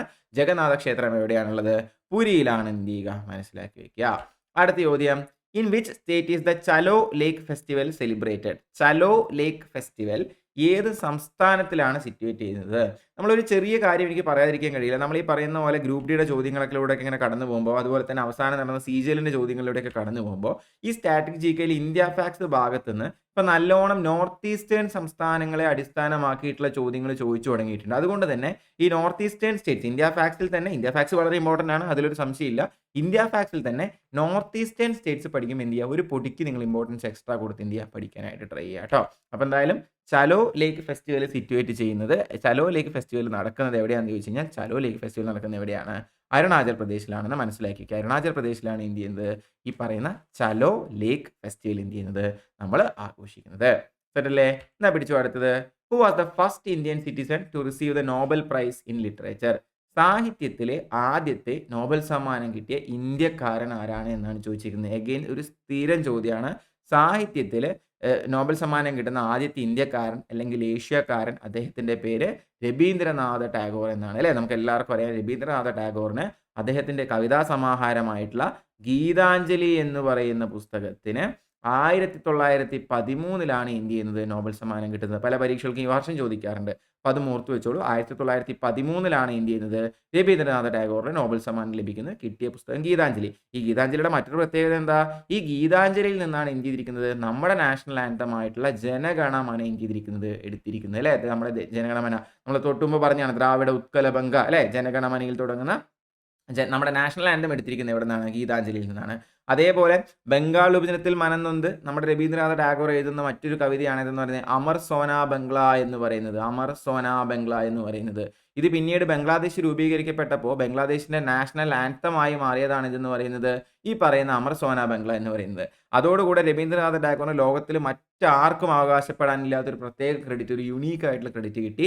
2 രാജ്യങ്ങളുടെ നാഷണൽ ആന്തം എഴുതിയിട്ടുള്ള ലോകത്തിലെ ഒരേ ഒരു വ്യക്തിയാണ് ആരെന്ന് പറയുന്നത്? രവീന്ദ്രനാഥ ടാഗോർ എന്ന് പറയുന്നത്. അപ്പം എന്തായിരുന്നു ചോദ്യം? നോബൽ സമ്മാനം കിട്ടുന്ന ആദ്യത്തെ ഇന്ത്യക്കാരനായിട്ടുള്ള, സാഹിത്യത്തിന് നോബൽ സമ്മാനം കിട്ടുന്ന ആദ്യത്തെ ഇന്ത്യക്കാരൻ അല്ലെങ്കിൽ നോബൽ സമ്മാനം കിട്ടുന്ന ആദ്യത്തെ ഇന്ത്യക്കാരൻ, അങ്ങനെ ചോദിച്ചാലും ആര് തന്നെയാണ്? രവീന്ദ്രനാഥ ടാഗോർ തന്നെയാണ്. അപ്പോൾ അദ്ദേഹത്തിനാണ് അത് കിട്ടുന്നത്. അദ്ദേഹത്തിന് അത് കിട്ടിയ പുസ്തകത്തിന്റെ പേര് ഗീതാഞ്ജലി. 1913 അദ്ദേഹത്തിന് ഇത് കിട്ടുന്നത്. ഈ ഗീതാഞ്ജലിയിലാണ് ജനഗണമനയുള്ളത്. അതും ചോദിക്കാറുണ്ട് കേട്ടോ. ജനഗണമന എടുത്തിരിക്കുന്ന ഏത് പുസ്തകത്തിൽ നിന്നാണ് ചോദിക്കാറുണ്ട്. അതുപോലെ അമർ സോനാ ബംഗ്ല ബംഗ്ലാദേശ് ആണെന്നും അമർ സോനാ ബംഗ്ല പിന്നീട് ബംഗ്ലാദേശിന്റെ നാഷണൽ ആന്തമായി എന്നും എന്ത് ചെയ്യുക? ഒന്ന് വയ്ക്കുക. നാഷണൽ ആന്തം പറഞ്ഞുകൊണ്ട് ഇതുകൂടെ പറയാണ്, നമ്മുടെ നാഷണൽ സോങ് ആയിട്ടുള്ള വന്ദേ മാതരം, വന്ദേ മാതരം എടുത്തിരിക്കുന്നത് ആനന്ദമഠം എന്ന് പറയുന്ന പുസ്തകത്തിൽ നിന്നാണ്. ഇതിൽ നിന്നാണ് ആനന്ദമഠം എന്ന് പറയുന്ന പുസ്തകത്തിൽ നിന്നാണ്. എഴുതിയ ആളുടെ പേര് ബങ്കിം ചന്ദ്ര ചാറ്റർജി എന്നാണ്. എന്താണ് എഴുതിയ ആളുടെ പേര്? ബങ്കിം ചന്ദ്ര ചാറ്റർജി എന്നാണ്. ഒരു ചോദ്യം കൂടെ അതിനെ ബേസ് ചെയ്ത് ചോദിക്കാറുണ്ട്. ഈ പറയുന്ന ബങ്കിം ചന്ദ്ര ചാറ്റർജി ഏത് റബല്യന്റെ അടിസ്ഥാനത്തിലാണ് ആനന്ദമഠം എഴുതിയത്? സന്യാസി റബല്യനെ അടിസ്ഥാനമാക്കിയിട്ട് ബങ്കിം ചന്ദ്ര ചാറ്റർജി എഴുതിയ പുസ്തകമാണ് ഏതെന്ന് പറയുന്നത്? ആനന്ദമഠം എന്ന് പറയുന്നത്. അതുകൂടെ ഒന്ന് നോട്ട് ചെയ്യുക. എല്ലാം ചോദ്യങ്ങളാണ്. വന്ദേ മാതരം എഴുതിയത് ആര്? ബങ്കിം ചന്ദ്ര ചാറ്റർജി. വന്ദേ മാതരം എടുത്തിരിക്കുന്ന പുസ്തകം ഏത്? ആനന്ദമഠം. ഏത് സമരത്തെ അടിസ്ഥാനമാക്കിയാണ് ബങ്കിം ചന്ദ്ര ചാറ്റർജി ആനന്ദമഠം എഴുതിയത്? സന്യാസി റബല്യനെ അടിസ്ഥാനമാക്കിയിട്ടാണ്. സെറ്റല്ലേ? എക്സ്ട്രാ പോയിന്റ്സ് കിട്ടിയില്ലേ? നോട്ട് ചെയ്ത് വെക്കുക. എന്നാ പിടിച്ചോ അടുത്ത ചോദ്യം. Locally known as dash in India the fruit of emblica officinalis is used in the manufacture of Chyawanprash. അങ്ങനെ കണ്ടിട്ടുള്ളതല്ല, ബട്ട് ഞാൻ ഇട്ടു എന്നുള്ളതേ ഉള്ളൂ. എംബ്ലിക്ക ഒഫീസിനാലിസ് എന്നറിയപ്പെടുന്ന ഏത് ഫ്രൂട്ടാണ് നമ്മൾ ഇന്ത്യയിൽ ചവനപ്രാശ് ഉണ്ടാക്കാൻ ഉപയോഗിക്കുന്നത് ചോദിച്ചാൽ നമുക്ക് എല്ലാവർക്കും അറിയാം, അത് അമ്ലയാണ് അല്ലേ, നമ്മുടെ കാട്ടുനെല്ലിയാണ് ഇതെന്ന് പറയുന്നത്, ഈ അമ്ല എന്ന് പറയുന്നത്. അപ്പോൾ നെല്ലിക്കയാണ് എന്ത് ചെയ്യുന്നത്, നമ്മൾ ചവനപ്രാശ് ഉണ്ടാക്കാനായിട്ട് ഉപയോഗിക്കുന്നത്. അടുത്ത ചോദ്യം, who among the following sacrificed her life along with 363 others for the protection of khejri trees in Khejrali village near Jodhpur in Rajasthan. രാജസ്ഥാനിലെ ഖെജ്റാലി വില്ലേജിൽ ഖേജ്രി ടീസിന്റെ പ്രൊട്ടക്ഷന് വേണ്ടിയിട്ട് 363ഓളം ആളുകൾ ആത്മാഹുതി ചെയ്ത സംഭവം ഉണ്ടാവുന്നുണ്ട്. ഇത് ഉണ്ടാവുന്നത് ഇന്നും ഒന്നല്ല 1730-ലാണ്. ഇതൊരു ചരിത്ര സംഭവമായിട്ട് രേഖപ്പെടുത്തുന്നതാണ്. അന്ന് ഈ മരങ്ങളെ മുറിക്കണമെങ്കിൽ അവർ ആദ്യം തങ്ങളെ കൊല്ലണം, തങ്ങളെ കൊന്നാലേ മരങ്ങൾ മുറിക്കാൻ പറ്റൂ എന്ന് പറഞ്ഞിട്ട് ഒരു പറ്റം സ്ത്രീകളും കുട്ടികളും അവരും എന്ത് ചെയ്യുകയാണ്, സമരം ചെയ്യുകയാണ്. അപ്പോൾ അതിന്റെ ഭാഗമായിട്ട് ഇവർ രാജാവ് എന്ത് ചെയ്യണം, എന്നാൽ പിന്നെ ഞങ്ങൾ അവരെയും കൊന്നേക്കെന്ന് പറഞ്ഞ് അവരും എന്ത് ചെയ്യണം, അവിടെ പിടഞ്ഞു വരിക്കുകയാണ് ഉണ്ടാവുന്നത്. അന്ന് അതിന് നേതൃത്വം കൊടുത്ത ലേഡിയുടെ പേരാണ് അമൃത ദേവി ബിഷ്ണോയി എന്ന് പറയുന്നത്. അതുകൊണ്ട് തന്നെ ഈ പേരിൽ പ്രകൃതി സംരക്ഷണത്തിന് ഒരു അവാർഡൊക്കെ നമ്മൾ കൊടുക്കുന്നുണ്ട്. അതും ചോദിക്കാറുണ്ട്, അമൃത ദേവി ബിഷ്ണോയി അവാർഡ് നമ്മൾ ഏത് മേഖലയിൽ കൊടുക്കുന്നതെന്ന് ചോദിക്കാറുണ്ട്. അപ്പം ഇനി പറയുന്നത് പോലെ 363ഓളം ആളുകളുടെ മരണത്തിന് കാരണമായ ജോധ്പൂരിൽ വെച്ച് നടന്ന ഈ ഒരു ഇൻസിഡന്റ് ബേസിലാണ് ഇനി അമൃത ദേവി ബിഷ്ണോയി പ്രശസ്തമാവുന്നത്. അവർക്ക് ജീവിതം നഷ്ടമാവുന്നുണ്ട്. സംഭവിക്കുന്നത് 1730-ലാണ്. ഇതിൽ പലപ്പോഴും മറ്റൊരു രീതിയിൽ കഴിഞ്ഞ വർഷം തന്നെ ഗ്രൂപ്പ് ഡിക്ക് ചോദിച്ചിട്ടുള്ളതാണ്, താഴെ തന്നിട്ടുള്ളതിൽ ഏത് കമ്മ്യൂണിറ്റിയാണ് ഈ പറയുന്നത് പോലെ ഫോറസ്റ്റും വൈൽഡ് ലൈഫും പ്രിസർവേഷന് വേണ്ടി ജീവിതം ഒഴിഞ്ഞു വെച്ചിരിക്കുന്നത്, അല്ലെങ്കിൽ അവരുടെ കമ്മ്യൂണിറ്റി ഏതാണെന്ന് ചോദിക്കാറുണ്ട്. അങ്ങനെ ചോദിച്ചാൽ നിങ്ങൾ പറയേണ്ട കമ്മ്യൂണിറ്റിയുടെ പേരാണ് ബിഷ്ണോയി എന്ന് പറയുന്നതും കൂടി എന്ത് ചെയ്യുക, ഓർത്ത് വയ്ക്കുക. അതാണ് ആക്ച്വലി അടുത്ത ചോദ്യം. രാജസ്ഥാനിലെ ഏതാണ് nature loving community that conserves forest and wildlife? Answer ആണ് ഇതെന്ന് പറയുന്നത് ബിഷ്ണോയി എന്ന് പറയുന്നത്. പക്ഷേ സംഭവമാണ് ഞാൻ പറഞ്ഞത്, ഈ പറയുന്ന പോലെ ഖെജ്രി ട്രീസിന്റെ പ്രൊട്ടക്ഷന് വേണ്ടി ഖെജ്രാലി വില്ലേജിലെ രാജസ്ഥാനിലെ ജോധ്പൂരിലെ ഖെജ്രാലി വില്ലേജിൽ വെച്ച് നടന്നതാണ് ഇതെന്ന് പറയുന്നത്. ഈ പറയുന്ന സംഭവം ഒന്നും എന്ത് ചെയ്യുക, ഓർത്ത് വയ്ക്കുക. സെറ്റല്ലേ? എന്നാ പിടിച്ചോ അടുത്ത ചോദ്യം. ഇതിപ്പോൾ നമ്മൾ ഓൾറെഡി പറഞ്ഞു, ഫോറസ്റ്റും വൈൽഡ് ലൈഫും പ്രിസർവ് ചെയ്യുന്ന രാജസ്ഥാനിലെ കമ്മ്യൂണിറ്റി ബിഷ്ണോയാണ്. തിരിച്ചും ചോദിക്കാട്ടെ, ഈ ബിഷ്ണോയി കമ്മ്യൂണിറ്റി എവിടത്തെയാണെന്നൊക്കെ പറഞ്ഞു വേണമെങ്കിൽ ചോദിക്കാം. ബിഷ്ണോയി എന്ന് പറയുന്നത് നേച്ചർ ലവിംഗ് ആയിട്ടുള്ള ഫോറസ്റ്റ് കൺസർവ് ചെയ്യുന്ന വൈൽഡ് ലൈഫ് കൺസർവ് ചെയ്യുന്ന ഒരു കമ്മ്യൂണിറ്റിയാണ്. ഇത് ഇന്ത്യയിലെ ഏത് സംസ്ഥാനത്തിൽ നിന്നാണെന്നും ചോദിക്കാം. ഞാൻ പറഞ്ഞ കാര്യം ഒരിക്കലും മറക്കരുത്, ചോദ്യത്തിൽ നിന്നും ചോദ്യങ്ങൾ ഉണ്ടാവും. സെറ്റല്ലേ? എന്നാ പിടിച്ചോ അടുത്ത ചോദ്യം. Which of the following states is home to the great Indian bustard? Great Indian ബസ്റ്റാർഡിന് ഒഫീഷ്യലി ഹോം ആയിട്ടുള്ള ഇന്ത്യയിലെ ഏത് സംസ്ഥാനമാണ് ചോദിച്ചിരിക്കുന്നത്. നിങ്ങൾക്ക് എത്ര പേർക്ക് അറിയില്ല, നമ്മുടെ ദേശീയ പക്ഷി നാഷണൽ ബേർഡ് എന്ന് പറയുന്നത് ഇപ്പോൾ നമ്മൾ ഏതാണ്, പീക്കോക്ക് ആണ് അല്ലേ, പീക്കോക്ക് ആണ്. പക്ഷെ നമ്മുടെ വിശ്വപ്രസിദ്ധ പക്ഷി നിരീക്ഷകനായിരുന്ന സലീം അലിയുടെ ആഗ്രഹം ഈ ഗ്രേറ്റ് ഇന്ത്യൻ ബസ്റ്റാർഡിനെ എന്താക്കണം എന്നായിരുന്നു, ഇന്ത്യയുടെ നാഷണൽ ബേർഡ് ആക്കി മാറ്റണം എന്നായിരുന്നു എന്തെന്ന് പറയുന്നുണ്ട് അദ്ദേഹത്തിന് ആഗ്രഹം ഉണ്ടായിരുന്നത്. ഈ പീക്കോക്ക് എന്ന് പറയുന്ന സാധനം നമ്മുടെ നാട്ടിൽ മാത്രമേ ഇത്രയും സേക്രഡ് ആയിട്ട് കാണുന്ന ഒരു ജീവിയായിട്ടുള്ളൂ. ബാക്കി എല്ലായിടത്തും ഈ സാധനം പെസ്റ്റാണ്. അതായത് കളകളും വിളകളും നശിപ്പിക്കുന്ന ആവശ്യമില്ലാത്തതിനെയും കൊന്നൊടുക്കുന്ന ഒരു പെസ്റ്റാണ് പീക്കോക്ക് എന്ന് പറയുന്നത്. എല്ലായിടത്തും ഇത് പെസ്റ്റായിട്ട്, മിക്ക രാജ്യങ്ങളും ഇത് പെസ്റ്റായിട്ട് കണക്കാണ്. നമ്മൾ ദേശീയ പക്ഷി ആയതുകൊണ്ടാണ് ഇപ്പോൾ ഇത്രയും പെറ്റ് വരുന്നതും. എത്ര കർഷകരൊക്കെ ഉണ്ടെങ്കിൽ നിങ്ങളുടെ നാട്ടിലൊക്കെ അല്ലെങ്കിൽ നിങ്ങളുടെ വീട്ടിലൊക്കെ ഉള്ളവരുണ്ടെങ്കിൽ പലർക്കും അറിയാം എന്തൊക്കെയാണ് അത് ചെയ്ത് കൂട്ടുന്നുള്ളതിന്. നമുക്കിന്നിപ്പോൾ ഒരു ഐഡിയ ഇല്ലാത്ത രീതിയിലോട്ടാണ് അതിന്റെ വംശം എന്തിരിക്കുന്നത്, അല്ലെങ്കിൽ അതിന്റെ പോപ്പുലേഷൻ കൂടിക്കൊണ്ടിരിക്കുന്നത്. അത് എന്താ പറയുക, അഡ്രസ് ചെയ്യേണ്ട ഒരു അഡ്രസ് ചെയ്തിട്ട് തൽക്കാലം ഞാനിപ്പോൾ അങ്ങോട്ട് പോകുന്നില്ല. ഞാൻ പറഞ്ഞു വന്നത്, അതിനു മുമ്പ് സലീം അലി സജസ്റ്റ് ചെയ്തിരുന്നു, നമ്മുടെ വിശ്വപ്രസിദ്ധ പക്ഷി നിരീക്ഷകനായിരുന്ന ഓർണിത്തോളജിസ്റ്റ് ആയിരുന്ന കൊടുക്കാനുള്ള മതത്തിൽ ഓർണിത്തോളജിസ്റ്റ് ആയിരുന്ന സലീം അലിയുടെ നിർദ്ദേശം ഈ പറയുന്നത് പോലെ ഗ്രേറ്റ് ഇന്ത്യൻ ബസ്റ്റാർഡിനെ നമ്മുടെ ദേശീയ പക്ഷി ആക്കണം എന്നായിരുന്നു. പക്ഷെ എന്തുകൊണ്ടാണ് നടക്കാതെ പോയെന്നറിയോ? ഈ പാവത്തിന്റെ പേരിലുള്ളൊരു ചെറിയ പ്രശ്നം കൊണ്ടാണ്. നിങ്ങൾക്കറിയാം, ഞാൻ ഈ BU മാറ്റി BA ആക്കി കഴിഞ്ഞാൽ ഇത് വളരെ മോശമായിട്ടുള്ളൊരു വാക്കായിട്ട് മാറും അല്ലേ. അപ്പം അങ്ങനെ മിസ്പെല്ല് ചെയ്യാനും മിസ്പ്രൊനൗൺസ് ചെയ്യാനൊക്കെ ഒരുപാട് സാധ്യതകളുണ്ട്. അങ്ങനെയുള്ളൊരു സംഭവത്തെ നമ്മുടെ ദേശീയ പക്ഷി ആക്കരുത് എന്നുള്ളൊരു ഒറ്റ കാരണം കൊണ്ടാണ് എന്ത് ചെയ്യുന്നത്, ഈ പറയുന്ന ഗ്രേറ്റ് ഇന്ത്യൻ ബസ്റ്റാർഡിന് നമ്മുടെ ദേശീയ പക്ഷി എന്ന് പറയുന്ന സ്ഥാനം നഷ്ടമാവുന്നതും പകരം അവിടെ ആര് കയറി വരുന്നതും, നമ്മുടെ മയിൽ എന്ന് പറയുന്ന ജീവി കയറി വരുന്നതും അല്ലേ. അപ്പം അതിലൊരു ഐറണി ഉണ്ട്. അതെന്താണെന്ന് ഞാൻ പറയാൻ നിൽക്കുന്നില്ല, നിങ്ങൾക്ക് മനസ്സിലായിട്ടുണ്ടാവുമെന്ന് വിചാരിക്കുന്നു. So what ever, great Indian bastard ആണ് ഏതെന്ന് പറയുന്നത് നമ്മൾ മലയാളികൾക്കേ ഉള്ളൂ കേട്ടോ, എല്ലാവർക്കും അതില്ല, അതുകൊണ്ടായിരിക്കും may be. Great Indian bastard എന്ന് പറയുന്ന ജീവി അങ്ങനെ എന്തായില്ല, ഇന്ത്യയുടെ ദേശീയ പക്ഷിയായി മാറിയില്ല, പകരം ആരായിട്ട് മാറി, മയിലായിട്ട് മാറി. പക്ഷെ നമ്മളോട് ചോദിച്ചിരിക്കുന്നത് ഇത് ഏത് സംസ്ഥാനത്തിലാണ് ഉള്ളത് എന്നുള്ളതാണ്. ഇതുള്ളത് എവിടെയാണ്, രാജസ്ഥാനിലാണെന്നും കൂടെ എന്ത് ചെയ്യുക, ഓർത്ത് വയ്ക്കുക.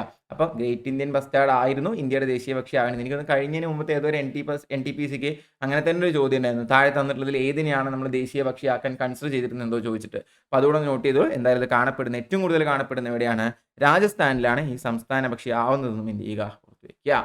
അടുത്തത്, which of the following is related to the Chipko Andolan movement? Chipko Andolan movement എന്ന് പറയുന്നത് എന്തുമായി ബന്ധപ്പെട്ടിട്ടുള്ളതാണ്? നമുക്കറിയാം ചിപ്കോ ആന്തോളൻ മൂവ്മെന്റ് എന്ന് പറയുന്നത് കൽക്കരിയോ വെള്ളോ പൊല്യൂഷനോ ഒന്നുമല്ല, കാടുമായി ബന്ധപ്പെട്ടിട്ടുള്ളതാണ് അല്ലെ. കാടുമായി ബന്ധപ്പെട്ട, കാടിന്റെ സംരക്ഷണവുമായി ബന്ധപ്പെട്ട മൂവ്മെന്റ് ആണ് ഇതെന്ന് പറയുന്നത്, ഈ പറയുന്ന ചിപ്കോ ആന്തോളൻ മൂവ്മെന്റ് എന്ന് പറയുന്നത്. ഇതിന്റെ ലീഡർ ആരാന്ന് പലപ്പോഴും ചോദിക്കാറുണ്ട്, നോട്ട് ചെയ്ത് വെക്കണം. സുന്ദർലാൽ ബഹുഗുണയാണ് എന്തെന്ന് പറയുന്നത് ഈ പറയുന്ന ചിപ്കോ മൂവ്മെന്റിന്റെ നേതാവ് എന്ന് പറയുന്നത്. Sunderlal Bahuguna, who was the leader of Chipko movement, who started the Chipko movement ഒക്കെ എന്ത് ചെയ്യാറുണ്ട്, ചോദിക്കാറുണ്ട്. സുന്ദർലാൽ ബഹുഗുണയാണ് ഇതിന്റെ ചിപ്കോ മൂവ്മെന്റിന്റെ നേതാവെന്നും കൂടെ എന്ത് ചെയ്യുക, കറക്റ്റ് ആയിട്ടൊന്ന് ഓർത്തു വെക്കുക. 1970കളിലാണ് എന്ത് ചെയ്യുന്നത്, ഈ പറയുന്ന പ്രകൃതി സംരക്ഷണത്തിനും അതുപോലെ തന്നെ കാടിനെ സംരക്ഷിക്കാനൊക്കെ ആയിട്ട് ഈ പറയുന്ന ഒരു മൂവ്മെന്റ് ആയിട്ട് എന്ത് ചെയ്യുന്നത്, ഇത് ആരംഭിക്കപ്പെടുന്നത്. അടുത്തത്, which of the following herbs is found only in India and is use to treat blood pressure. രക്തസമ്മർദ്ദം കൺട്രോൾ ചെയ്യാനായിട്ട് നമ്മൾ ഉപയോഗിക്കുന്ന ഇന്ത്യയിൽ മാത്രം കാണുന്ന ഹെർബ് ഏതാന്നുള്ളതാണ്. ഇത് ഞാൻ പറഞ്ഞ ഒരു 7-8 വർഷം മുമ്പ് HSCക്ക് സ്ഥിരം ചോദിച്ചുകൊണ്ടിരുന്ന ചോദ്യമാണ്. അവിടെ നിന്ന് റിട്ടയർ ആയി ചോദ്യം. അതുകൊണ്ട് ഇപ്പോൾ എല്ലാ RRB പരീക്ഷയ്ക്കും എല്ലാ ഗ്രൂപ്പ് ഡിക്കും ഈ ചോദ്യം ഉണ്ടാവാറുണ്ടെന്നാണ് എനിക്ക് തോന്നുന്നില്ല. ഞാൻ നോക്കുമ്പോൾ PYQയിൽ പലയിടത്തും എന്തിനും ഈ ചോദ്യം കാണുന്നത്. SSC എന്നാൽ ഇപ്പം അങ്ങനെ ചോദിച്ച് കാണുന്നില്ല. ഇന്ത്യയിൽ കാണപ്പെടുന്ന ബ്ലഡ് പ്രഷർ ട്രീറ്റ് ചെയ്യാൻ നമ്മൾ യൂസ് ചെയ്യുന്ന ആ ഹെർബ് ആയിട്ടുള്ള ഏതാണെന്ന് ചോദിച്ചു കഴിഞ്ഞാൽ അതിന് ഉത്തരമാണ് എന്ന് പറയുന്നത് സർപ്പഗന്ധ എന്ന് പറയുന്നത്. സർപ്പഗന്ധ എന്ന് പറയുന്ന ഈ ചെടി നമ്മൾ എന്ത് ചെയ്യുന്നുണ്ട്, ബ്ലഡ് പ്രഷർ ട്രീറ്റ് ചെയ്യാൻ, രക്തസമ്മർദ്ദം ട്രീറ്റ് ചെയ്യാൻ എന്ത് ചെയ്യുന്നുണ്ട്, നമ്മൾ ഉപയോഗിക്കുന്നുണ്ട് എന്നും കൂടി എന്ത് ചെയ്യുക, മനസ്സിലാക്കുക. സെറ്റല്ലേ? ഇതാ പിടിച്ചു അടുത്ത ചോദ്യം. In which of the following states in India is the largest mass nesting site for the olive ridley turtles. വംശനാശ ഭീഷണി നേരിടുന്ന ഒലീവ് റിഡ്ലി ടർട്ടിൽസ് എന്ന് പറയുന്ന ഒരു പ്രത്യേകതരം ആമ ഇനത്തിന് മുട്ടയിടാനും അവരുടെ മാസ് ആയിട്ടുള്ള ഹാച്ചിങ് സൈറ്റ് ആയിട്ട് എന്ത് ചെയ്യും, ഒരു വർഷത്തിൽ ഏതൊക്കെയോ മാസങ്ങൾ എന്ത് ചെയ്യും, മാറും. അതെവിടെയാണത് നടക്കുന്നതെന്നാണ് ചോദിക്കാറുള്ളത്. ഇത് നടക്കുന്നത് ഒഡീഷയിലാണ്. ഈ ഒഡീഷയിൽ ഒരു ബീച്ചാണ്. ആ ബീച്ചിന്റെ പേര് ഗാഹിർമാത ബീച്ച് എന്നാണ്. ഈ ബീച്ചിന്റെ പേര് തന്നെ ചോദിച്ചിട്ട് ചോദ്യം ഉണ്ടായിട്ടുണ്ട്.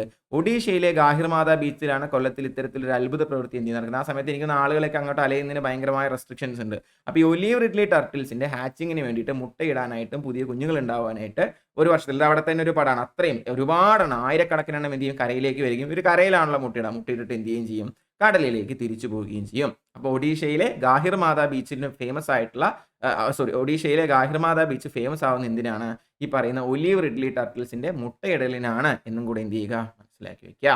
സെറ്റല്ലേ? എന്നാ പിടിച്ചു അടുത്തത്. The Sangai deer is an endemic species found in which of the following Indian states. നമ്മുടെ NTPCയുടെ ക്ലാസ് എടുക്കുമ്പോഴും മാരത്തോൺ എടുക്കുമ്പോഴും സ്റ്റാറ്റിസ്റ്റിക്കൽ കോഴ്സിലൊക്കെ ഞാൻ പറയാറുള്ളതാണ് ഇതൊരു ഷുവർ ക്വസ്റ്റ്യൻ ആണ്, ഉറപ്പായിട്ടും ചോദിക്കാൻ പോകുന്നതാണ് എന്ന് ഞാൻ പറയാറുള്ളതാണ്.